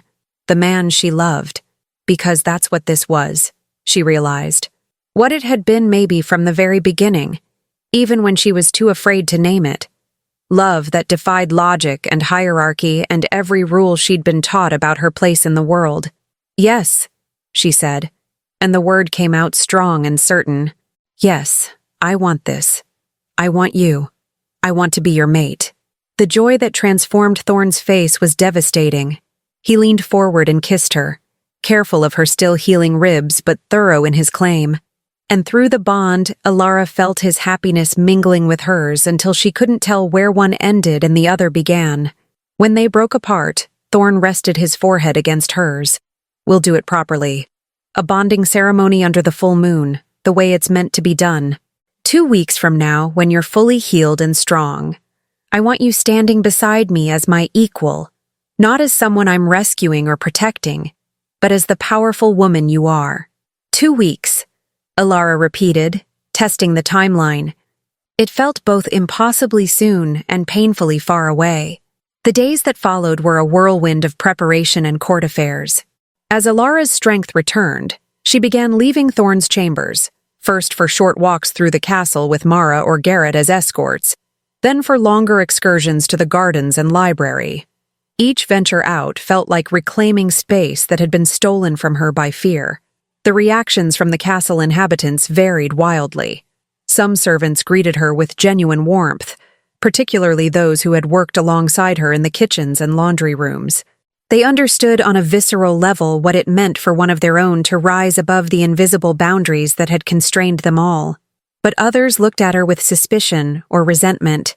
She heard the whispers: gold digger, opportunist, seductress who had manipulated the king's affections. The words stung even when she tried to ignore them. The nobles were worse. Most maintained a cold formality, acknowledging her presence with the bare minimum of courtesy. A few were openly hostile, turning away when she entered a room or making pointed comments about proper bloodlines and the dangers of elevating the unworthy. It was during one of these encounters, in the library where Elara had gone to find a book on bonding ceremonies, that she came face to face with Lady Celeste. The noblewoman stood in the biography section, looking every inch the aristocrat in a gown of deep burgundy that probably cost more than Elara had earned in a year of service. When she saw Elara, something cold and sharp entered her eyes. "So it's true," Lady Celeste said, her cultured voice dripping with disdain. "The little maid who thinks she can be queen." Elara straightened her spine, remembering Mara's advice about not showing weakness. "Lady Celeste, I didn't know you'd returned to court." "I haven't returned," I'm simply here to collect some personal items I left behind when His Majesty so hastily dismissed me." She moved closer, and Elara caught the scent of expensive perfume. "Tell me, do you actually believe this will last? That he won't grow bored of you the moment the novelty wears off? What Thorne and I have isn't about novelty," Elara said quietly. "Isn't it?" Lady Celeste laughed, though there was no humor in it. "You're a forbidden fruit, a rebellion against everything he's been trained to be. Right now that feels exciting, revolutionary even. But eventually, reality will set in.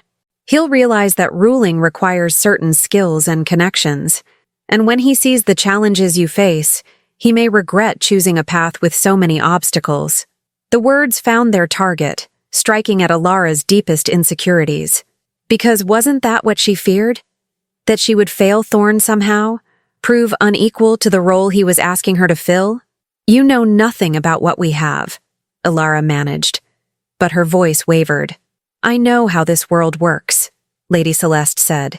"I know that love, if that's even what this is, isn't enough. Not for kings. Not when the stability of territories hangs in the balance. He's choosing you now, but that choice is costing him alliances, respect, and standing in the court. Eventually, the price will be too high, and when it is, you'll be the one who suffers."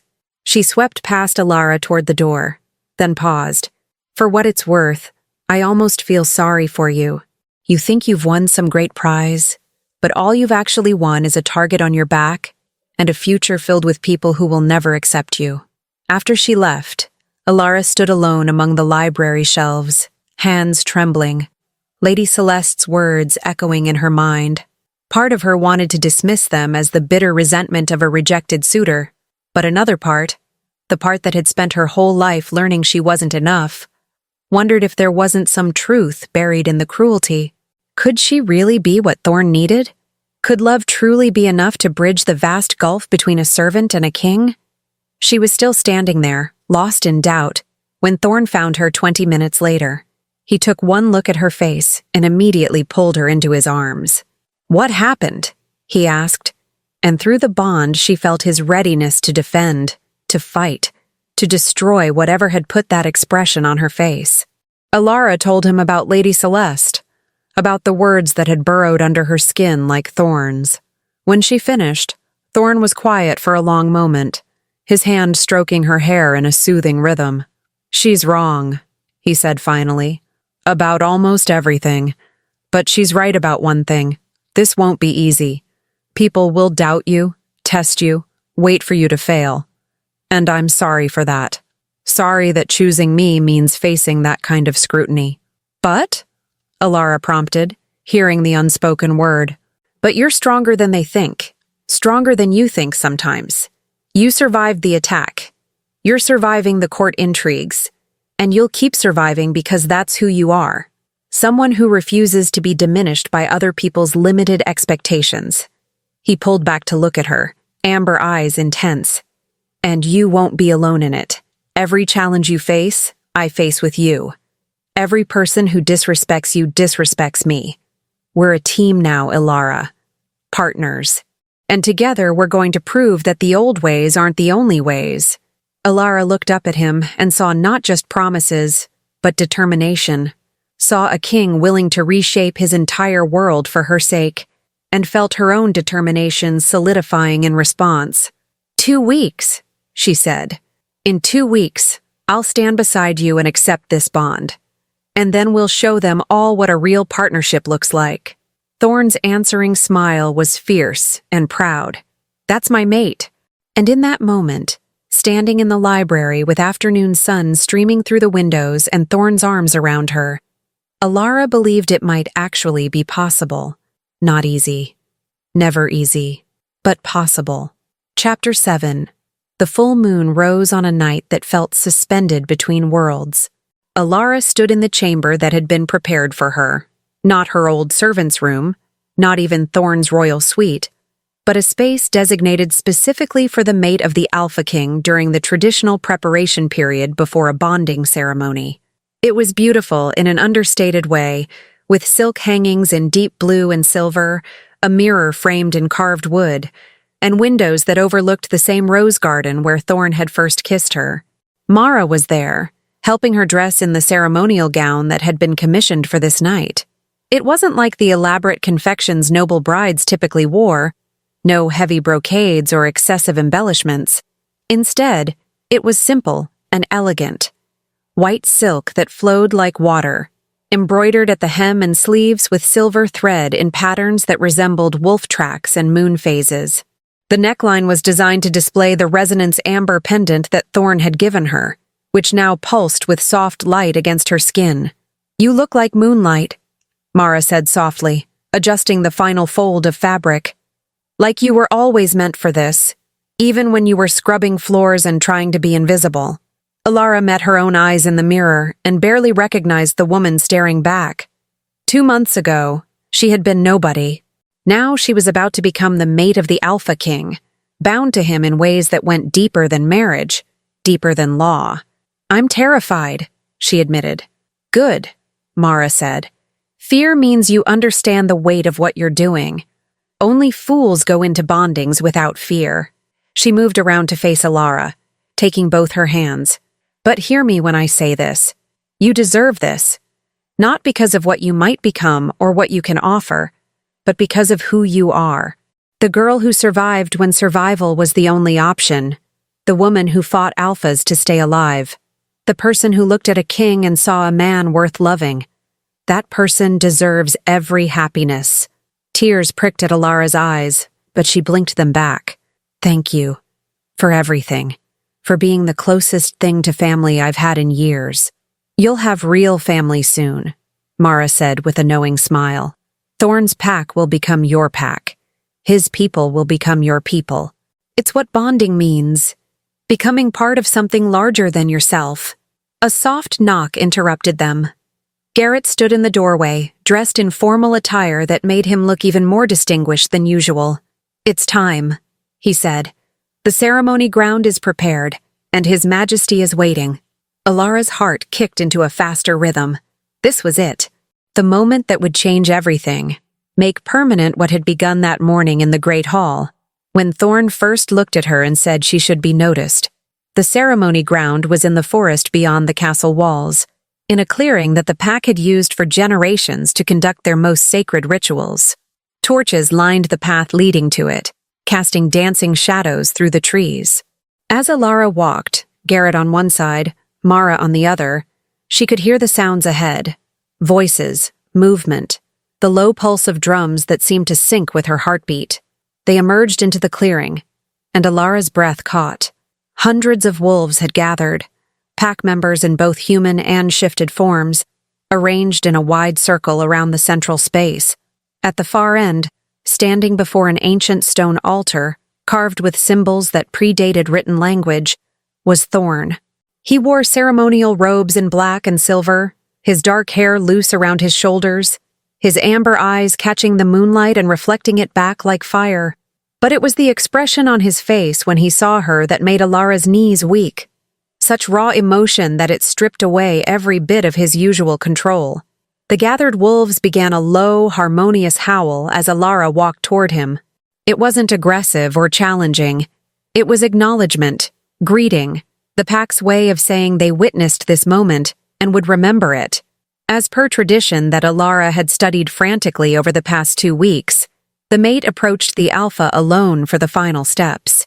Garrett and Mara stopped at the edge of the inner circle, and Elara continued forward until she stood facing Thorne across the altar.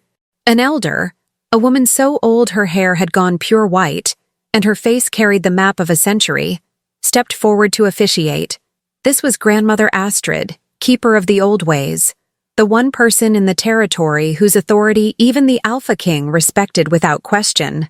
"We gather under the full moon," Grandmother Astrid began, her voice surprisingly strong, "to witness the bonding of 2 souls.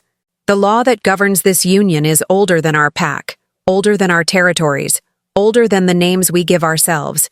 It is the law of resonance, recognition of one soul by another, the calling that cannot be denied and should not be refused." She turned to Thorne. "Alpha King Thorne of House Valdris, do you come here of your own will, unforced and uncoerced, To bond with this woman? I do, Thorne said, his voice carrying across the clearing. I come freely, and I choose Elara as my mate. And you understand that this bond supersedes all strategic arrangements, all considerations of rank and status, that once formed, it cannot be broken except by death? I understand and accept these terms. Grandmother Astrid turned to Elara. Elara of no house, born outside pack structure. Do you come here of your own will, unforced and uncoerced, to bond with this man? Elara's voice was steadier than she expected. I do. I come freely, and I choose Thorne as my mate. And you understand that, as mate to the Alpha King, you accept not only him but his pack, his territory, and all responsibilities that come with that position?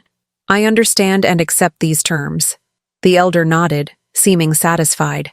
She gestured for them both to place their hands on the altar, palms up. When they did, she produced a ceremonial blade, old iron etched with runes, and made a shallow cut across each of their palms. Blood calls to blood, she intoned. Wolf calls to wolf. Soul recognizes soul. She pressed their bleeding palms together, and the moment their blood mixed, Elara felt it. A surge of energy so powerful it nearly brought her to her knees. The bond that had been growing between them for weeks suddenly blazed into full life. No longer a thread, but a living connection that pulsed with shared emotion, shared strength, shared existence. Through it, she felt everything Thorne felt. His fierce joy, his overwhelming love, his absolute certainty that this was right. And she knew he felt her emotions too.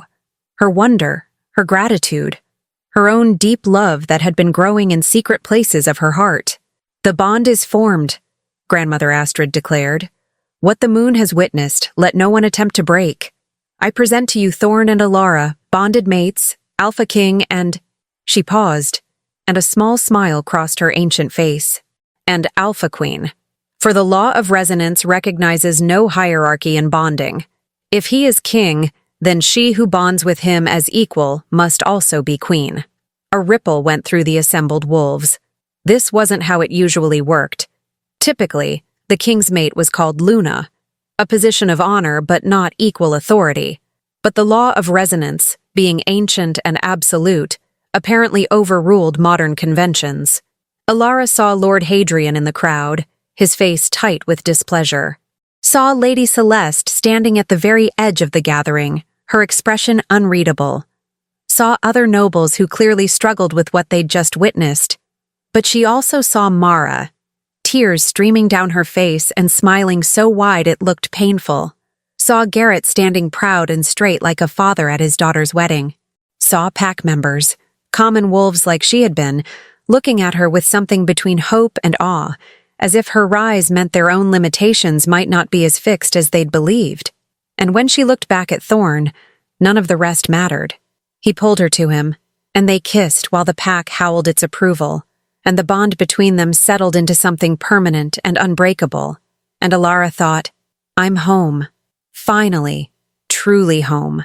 The celebration that followed went until dawn. There was food and drink, music and dancing, the kind of revelry that came from pack bonds strengthening and change being acknowledged. Elara moved through it in a daze of happiness, Thorne's hand never leaving hers, the bond between them singing with shared emotion. It wasn't until they were finally alone, back in Thorne's chambers, which were now her chambers too, that the full weight of what had happened settled over them.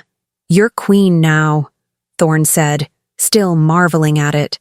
Grandmother Astrid invoked ancient law to make it so. No one can challenge it without challenging the oldest traditions we have. Will that make things easier or harder? Elara asked, leaning against him. Both, Thorne admitted. Easier because you have authority now, real power that can't be dismissed. Harder because more will be expected of you. And those who resent your rise will fight harder against your decisions. So nothing's really changed.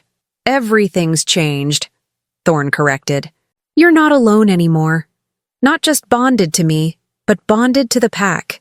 Every wolf who howled tonight acknowledged you as one of theirs. That's not a small thing. He turned her to face him, cupping her face in both hands. I know the road ahead won't be easy.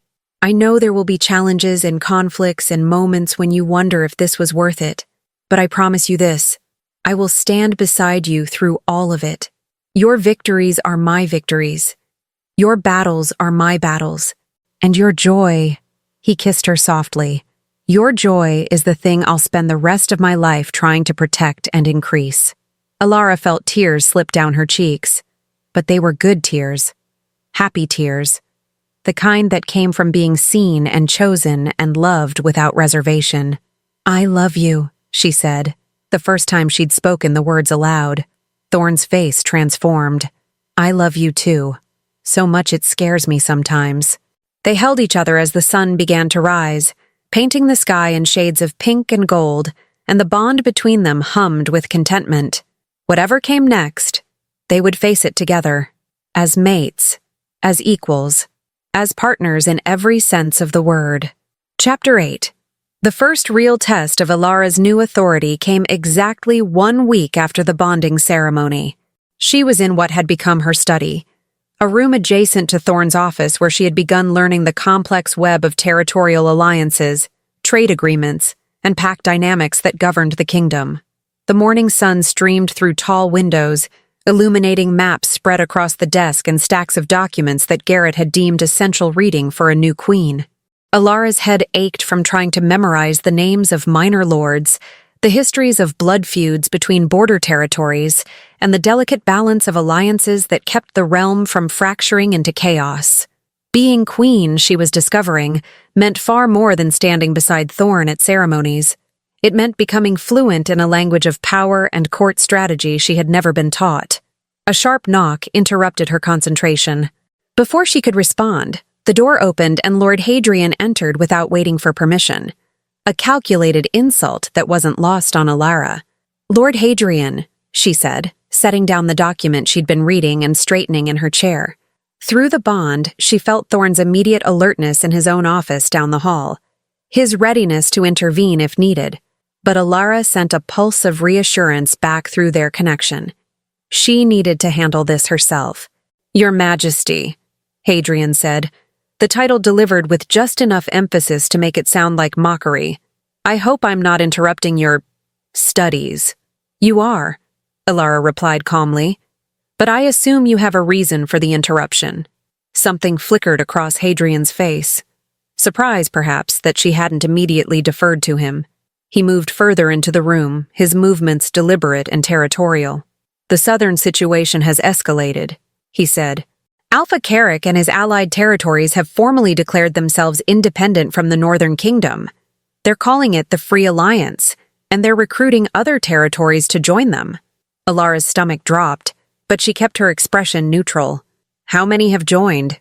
2 more, as of this morning. Small territories, but strategically located. If this continues, we'll be looking at a divided kingdom within months. He leaned forward, placing both hands on her desk in a posture clearly meant to intimidate.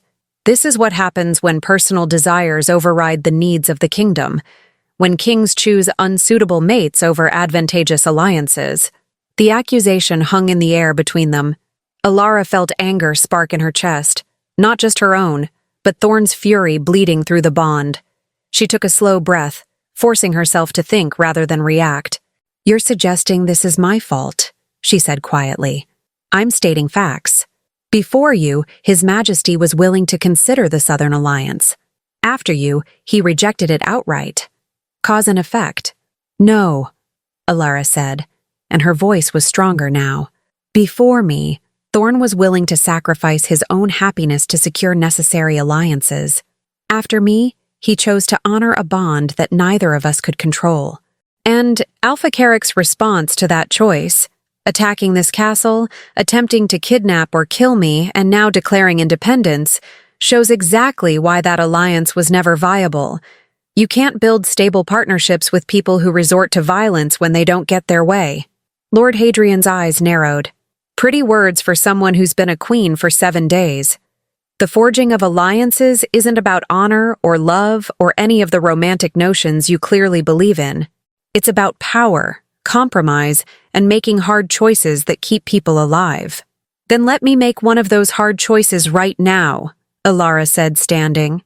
The movement brought her eye level with Hadrian, and she saw his momentary surprise that she would challenge him physically. "You've made your position clear from the beginning. You don't believe I should be here, and you blame me for every complication that's arisen since I bonded with Thorne. So here's my choice. Either accept that I am queen, that my bond with your king is legitimate and permanent, and that your role is to advise rather than undermine, or remove yourself from the council."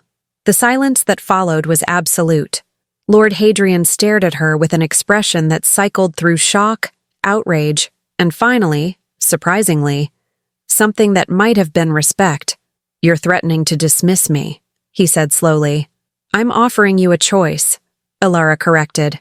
"The same choice you keep insisting everyone else make. Adapt or leave. Work with the reality of who I am and what I represent, or remove yourself from a position where your resentment creates more problems than it solves." Before Hadrian could respond, the door opened again and Thorne entered. His presence filled the room immediately, amber eyes taking in the scene with sharp intelligence. "Is there a problem here?"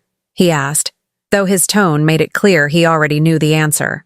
"Lord Hadrian was informing me about the southern situation," Elara said, not breaking eye contact with the older man. "We were just discussing how the council should move forward." Thorne moved to stand beside Elara, a physical statement of unity. "And what conclusion did you reach?" It was Hadrian who answered, his voice carefully controlled. "That perhaps I have been resistant to change. That my dedication to tradition has blinded me to the value of new perspectives." He straightened, some of his aristocratic composure returning. "The Queen makes a fair point. Alpha King's violence proved he was never a reliable ally. And if we're going to address this fracturing kingdom, we need to present a united front. All of us." The concession clearly cost him, but Elara recognized it for what it was, a genuine attempt at compromise. She inclined her head in acknowledgement. "Then let's work together," she said. "You have experience and knowledge that I desperately need, and I might have insights that come from understanding what it's like to be powerless in a system designed to keep you that way. Those territories joining the Free Alliance? They're not just following Carrick, they're following the idea that maybe there's a different way to organize power. We need to show them that change is possible within our kingdom too." Something in Hadrian's expression shifted. For the first time since Elara had met him, he looked at her not as an obstacle, but as a person with genuine thoughts worth considering. "What did you have in mind?" he asked. Over the next hour, the three of them, along with Garrett, who was summoned to provide historical context, worked through the beginnings of a plan. Not a military solution, though Thorne made clear they would defend their borders if necessary, but a reimagining of governance that addressed the underlying resentments fueling the rebellion. Elara proposed establishing a council of common-born wolves, representatives from servants, craftspeople, farmers, and others without noble lineage, who would have advisory roles in territorial governance. It was radical, potentially destabilizing to the existing power structure, but it spoke directly to the discontent that made territories vulnerable to Carrick's promises of freedom. "You're suggesting we give voice to those who've never had voice before," Hadrian said slowly. "That we fundamentally restructure how authority flows through the kingdom. I'm suggesting we acknowledge that power hoarded breeds resentment, and resentment breeds rebellion," Elara replied. "If we want to keep the kingdom united, we need to give people reasons to stay that go beyond fear or tradition." Thorne's hand found hers under the table, squeezing gently. Through the bond, she felt his pride, his love, and his own growing conviction that this approach might actually work. "It will take time," Hadrian warned. "The noble families will resist, some violently. Let them resist," Thorne said. "We'll deal with each challenge as it comes. But Elara's right. We can't keep governing the same way and expect different results." They worked late into the evening, drafting proposals and anticipating objections. By the time they finished, Elara's hand cramped from writing notes, and her mind spun with the complexity of what they were attempting. But she also felt something else: purpose. For the first time since becoming queen, she understood what her role could be. Not just Thorne's mate, not just a symbol of change, but an actual agent of transformation, who could use her unique perspective to reshape the kingdom into something more just. As they finally left the study, Hadrian paused at the door. "Your Majesty," he said to Elara, and this time the title carried no mockery. "I may have underestimated you. I won't make that mistake again." After he left, Thorne pulled Elara into his arms. "You were magnificent," he murmured against her hair. "The way you stood up to him, the way you refused to back down." "I was terrified," Elara admitted. "I know. I felt it through the bond, but you did it anyway. That's what courage is. Acting despite fear, not acting without it." They stood there in the corridor for a long moment, drawing strength from each other. Then Thorne said quietly, "The Southern Territories sent another message while we were meeting. They're demanding that I... He couldn't seem to finish the sentence. Elara pulled back to look at his face and saw pain written across his features. "They want you to reject the bond," she said, understanding immediately. "They think if you do that, if you send me away, they'll rejoin the kingdom." Thorne's arms tightened around her almost painfully. "I won't. I don't care what they demand or threaten. I won't reject you. I can't." "I know," Elara said softly. Through the bond, she felt the absolute certainty of his commitment, but also the weight of the choice. Every day he chose her was a day he risked further fracturing his kingdom. It was a burden he carried silently, trying to protect her from feeling responsible. "We'll find another way," she said firmly. "We'll implement these reforms, show the territories that there's a better future within the kingdom than outside it. And if some choose to leave anyway, then that's their choice. We can't sacrifice everything we are to keep wolves who don't want to be kept." "When did you become so wise?" Thorne asked, a small smile finally breaking through his tension. "About 7 days ago, when I bonded with an Alpha King who taught me that strength and gentleness can coexist," Elara replied. They walked back to their chambers hand in hand, and Elara tried not to think about the gathering storm, tried not to worry about Alpha Carrick's next move, or the territories still deciding which side to support, or the whispered predictions that the kingdom would shatter before summer's end. Instead, she focused on the warmth of Thorne's hand in hers, the steady pulse of their bond, and the growing conviction that sometimes the right choice and the easy choice were very different things. And she had never been one to choose easy over right. Chapter 9. The attack came at dawn 3 weeks later, and this time it wasn't a surgical strike aimed at kidnapping Elara. It was war. The warning bells jolted Elara from sleep, their urgent clanging reverberating through the castle's stone walls. Beside her, Thorne was already moving, rolling out of bed and reaching for the weapons he now kept within arm's reach. A sword, a dagger, and the leather armor that would allow him to shift to wolf form if needed. "Stay here," he commanded, his voice already shifting into the alpha tone that demanded obedience. "Lock the doors. Kira will be here in seconds to guard you." "What's happening?" Elara asked, though she already knew. Could feel through the bond the combination of battle readiness and grim determination that meant Thorne had been expecting this. Carrick's forces, they're attacking from 3 directions at once: the southern gate, the eastern wall, and somehow they've gotten people inside the castle itself. He crossed to her, cupping her face in both hands. "I need to lead the defense.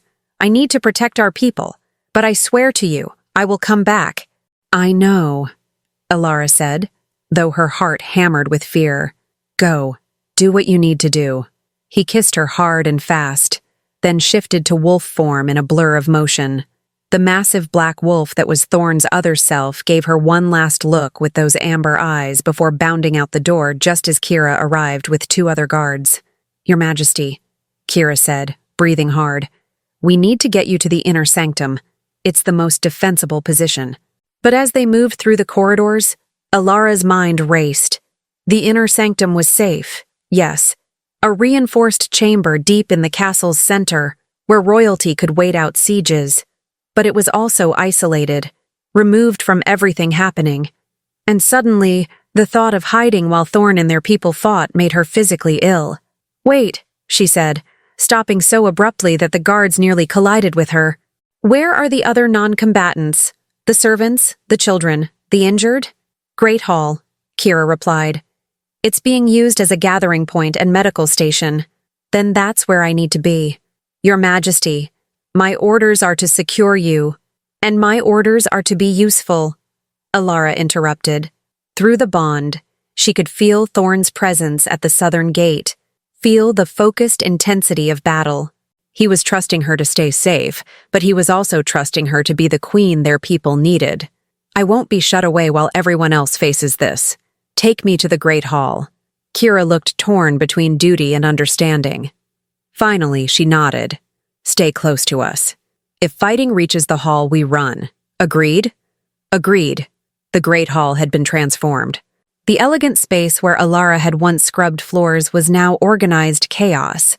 Makeshift beds lined the walls, healers moved between injured wolves, and frightened servants and pack members clustered in groups, seeking safety in numbers. Mara was there, coordinating the healers with brisk efficiency. When she saw Elara, relief flashed across her face. Thank the moon, she said, hurrying over. We need someone with authority to make decisions, and Garrett is helping organize the Eastern Defense. Can you tell me what needs to be done? Elara said. For the next hours, Elara worked alongside Mara and the other healers. She held bowls while wounds were stitched, helped carry water, spoke calm words to frightened children, and used the authority of her new position to coordinate resources and make the quick decisions that kept the medical operation running smoothly.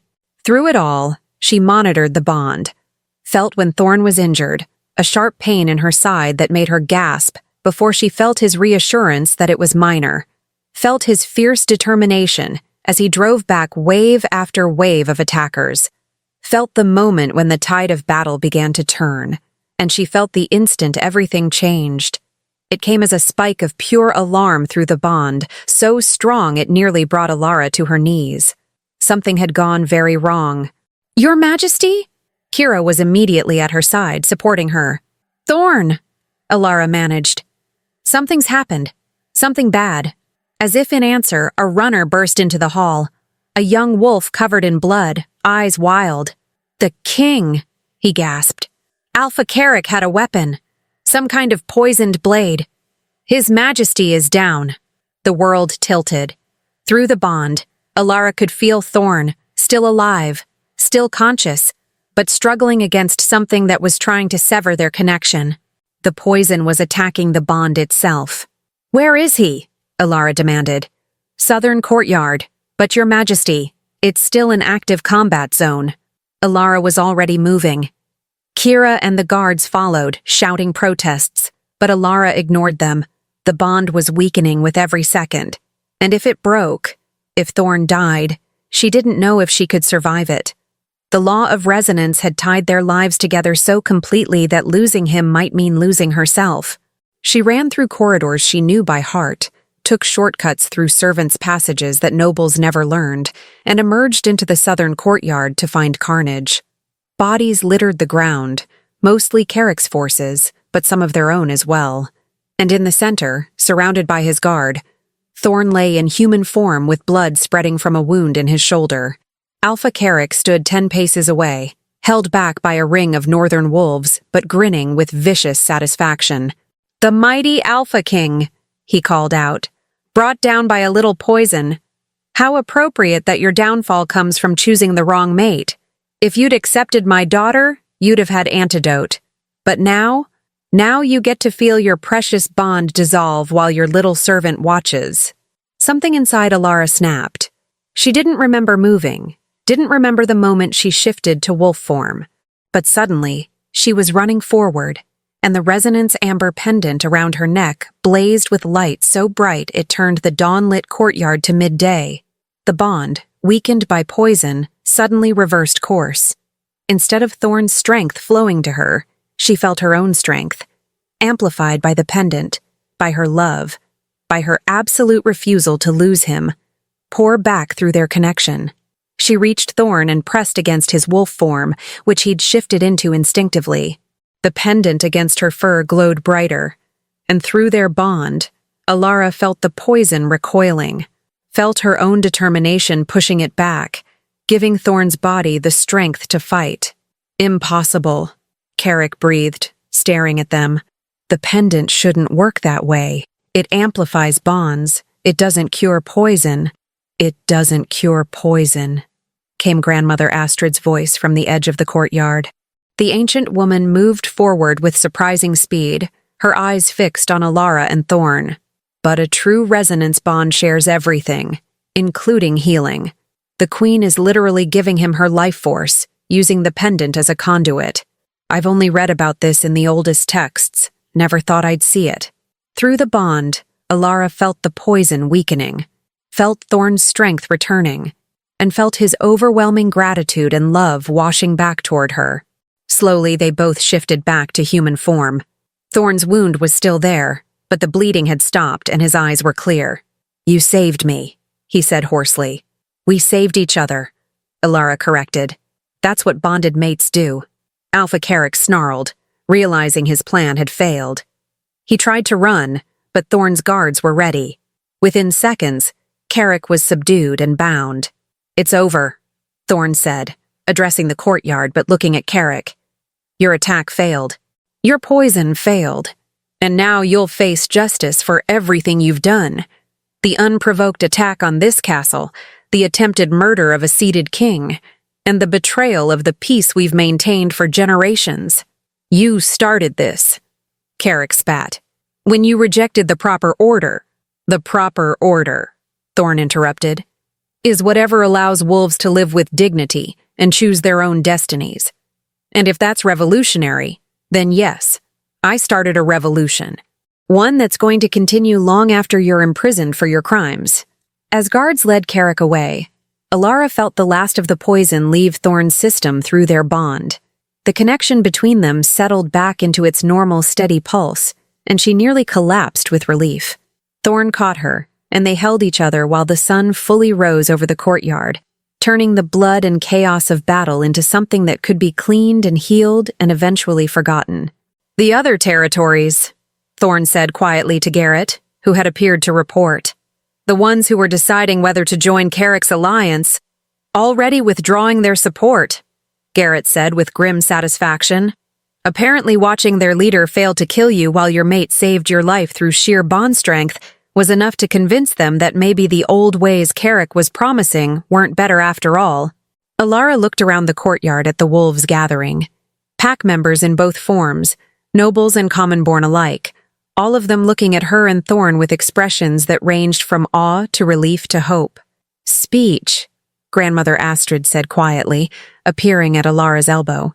"They need to hear from both of you, need to understand what just happened." Thorne straightened, keeping one arm around Elara for support. When he spoke, his voice carried to every corner of the courtyard and beyond, where other pack members were gathering. "Today, we faced an attack meant to destroy us," he said. "Meant to prove that change is dangerous, that choosing love over court strategy is weakness, that bonds formed outside traditional power structures can't survive. Alpha King wanted to show that the old ways are the only ways." He paused, looking down at Elara with such love it made her throat tight. He was wrong. The old ways, ways that say some wolves matter more than others, that love should be sacrificed for alliances, that power belongs only to those born into it. Those ways nearly destroyed us.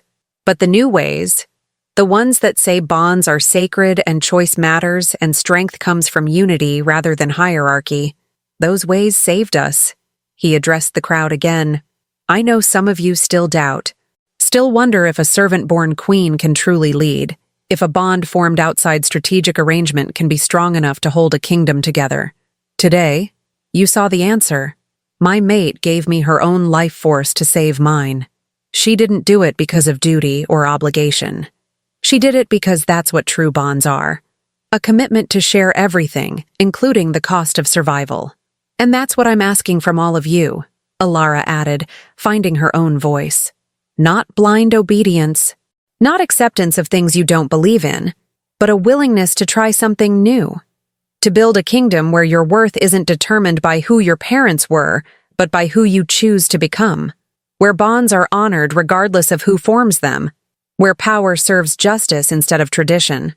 She looked across the faces watching them, some convinced, some skeptical, all of them listening. "It won't be easy," she said honestly. Change never is, but it's necessary. And it's happening whether we plan for it or not. So we can either guide it toward something better, or we can fight it and tear ourselves apart in the process. I know which one I choose. Silence fell over the courtyard. Then, slowly, one wolf began to howl, a sound of acknowledgement and agreement. Another joined. Then another, until the entire pack was howling together, the sound rising to the morning sky like a promise. And Elara, standing beside Thorne with their bond singing between them and their pack's voices raised in unity, finally believed that maybe they could actually do this. Maybe they could build something better. Chapter 10. 1 year later. The ceremony ground in the forest clearing looked different than it had on the night of Elara and Thorne's bonding. Not in structure. The ancient stone altar remained. The circle of space where pack members gathered was unchanged. But in feeling. There was a warmth now, a sense of joy rather than obligation, as wolves in both forms assembled to witness another bonding ceremony. Elara stood at the edge of the clearing with Thorne, watching as Clara, the kind maid who had worked beside her in the kitchens, prepared to bond with Thomas, the young guard who had escorted Elara to the castle on that first journey north. It was a bonding between common-born wolves, something that would have been barely acknowledged a year ago. Now, the entire pack gathered to celebrate it with the same ceremony reserved for nobility. This is the 14th common-born bonding this year, Thorne murmured to Elara, his hand finding hers automatically. Even after a year they sought each other's touch constantly, the bond between them as strong and vital as ever. When you first proposed opening ceremonies to everyone regardless of rank, half my council said it would cheapen the tradition. And now? Elara asked, though she already knew the answer, could feel Thorne's satisfaction through their bond. Now even Lord Hadrian admits it's strengthened the pack. Wolves who felt invisible before now feel valued. And valued wolves are loyal wolves. It had been a year of changes. Some welcomed, some fought against with surprising bitterness. The Common-Born Advisory Council had been established, giving voice to wolves who'd never had representation before. Trade agreements had been renegotiated to be less extractive of border territories. And perhaps most controversially, Elara had pushed through reforms to the servant system, ensuring fair wages, reasonable hours, and protections against the casual cruelty that had defined her own early years in the castle. Not everyone was happy. Some noble families had left the territory entirely, refusing to adapt to what they called the servant queen's socialist fantasy. Others remained but made their displeasure known through subtle resistance and not-so-subtle complaints. But the kingdom hadn't fractured. If anything, it had stabilized. The territories that had wavered after Carrick's failed rebellion had watched the reforms with cautious interest. 3 had formally requested to rejoin the kingdom, citing the new governance model as reason for renewed faith in Thorne's leadership. And more importantly, at least to Elara, life had gotten better for the wolves who needed it most. The servants who had once been invisible now walked with more confidence. Common-born wolves sought education and advancement that had previously been denied to them. Children who would have grown up believing they were lesser now grew up seeing possibilities. "Your Majesty?"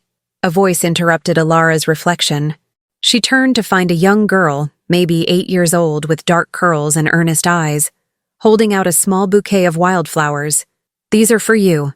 My mama said you like flowers." Elara's throat tightened. She crouched down to the girl's level and accepted the bouquet with both hands. "They're beautiful. Thank you. What's your name?" "Lily, Your Majesty. My papa works in the stables and my mama says you're the reason she gets 2 days off each week now instead of none." "Your mama works very hard," Elara said gently. "She deserves rest. Everyone does." After the girl ran off, Thorne pulled Elara close. "You realize you've become something of a folk hero to half the territory? There are songs about you in the taverns. The ballad of the servant who became queen and changed the world." "I didn't change the world," Elara protested. "I just made some suggestions. You fought for wolves who couldn't fight for themselves. You used your position to make real structural changes. And you did it all while learning to be queen without any of the training that usually prepares people for that role." Thorne kissed her temple. You absolutely changed the world. Our world, at least. The bonding ceremony began, and Elara watched with a full heart as Clara and Thomas spoke their vows before Grandmother Astrid, watched as they pressed their palms together and felt the bond form between them, watched as the entire pack howled in celebration. Later, at the feast that followed, Elara found herself surrounded by wolves who wanted to speak with her, some requesting advice, some sharing stories of how the reforms had affected their lives, some simply wanting to be acknowledged by their queen. It should have been exhausting. A year ago, it would have been, but Elara had grown into her role in ways she never expected. She had learned to navigate conversations of state, to project authority when needed, to balance gentleness with strength. But she had also remained herself, the woman who still remembered what it felt like to be invisible, who still saw the value in every wolf regardless of their birth, who still believed that compassion wasn't weakness, but the foundation of real strength.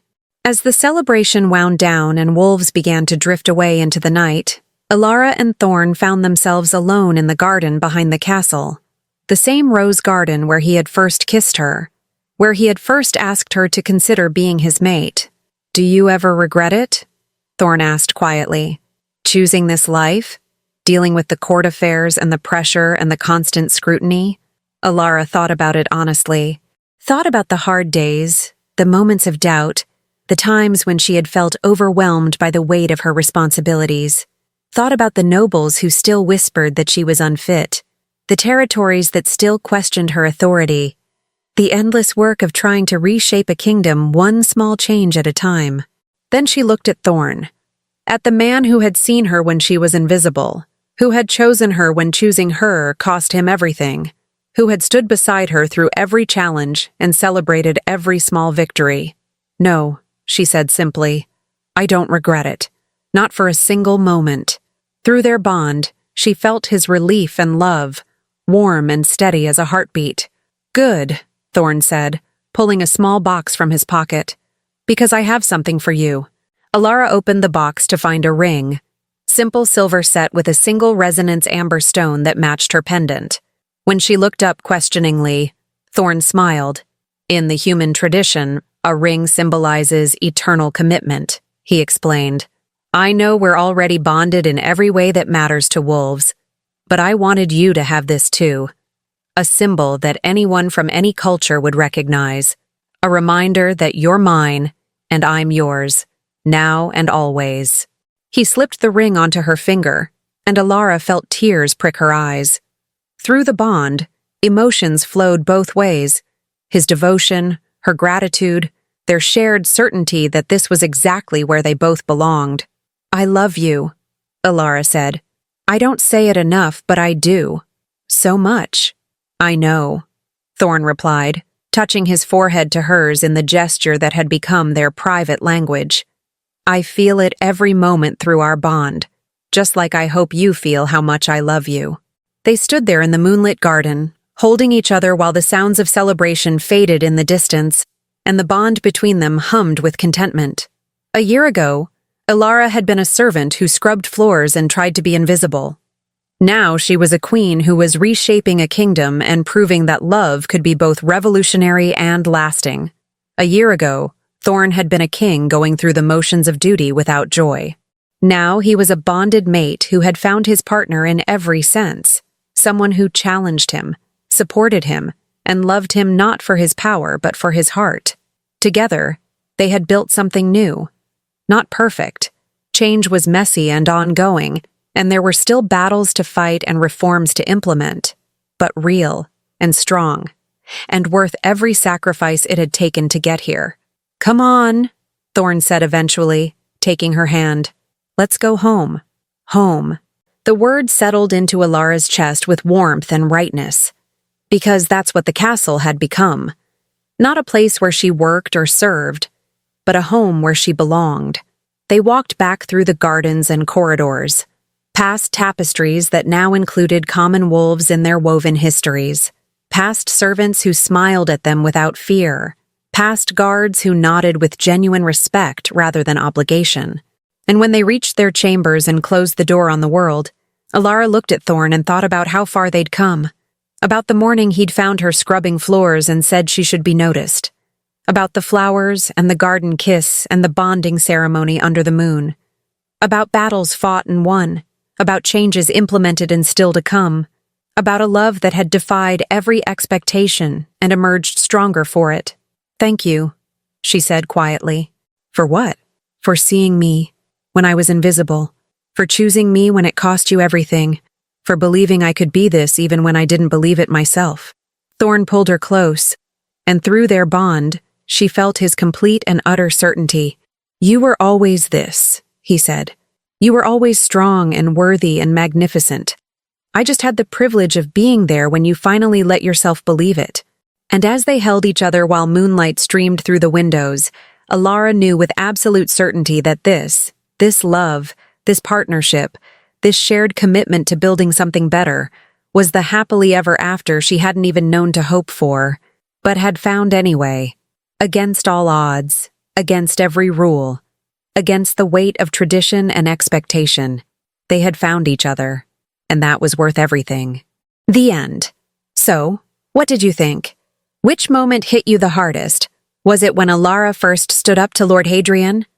The attack where she saved Thorne through their bond? The final epilogue showing how much had changed? Leave a comment below telling me your favorite part of this story. And if you want more supernatural romance stories with strong bonds, fierce love, and characters who refuse to be limited by the roles they were born into, let me know. Your feedback helps me create the stories you want to hear. Don't forget to subscribe and hit the notification bell so you never miss a new story. Thank you for listening, and I'll see you in the next one.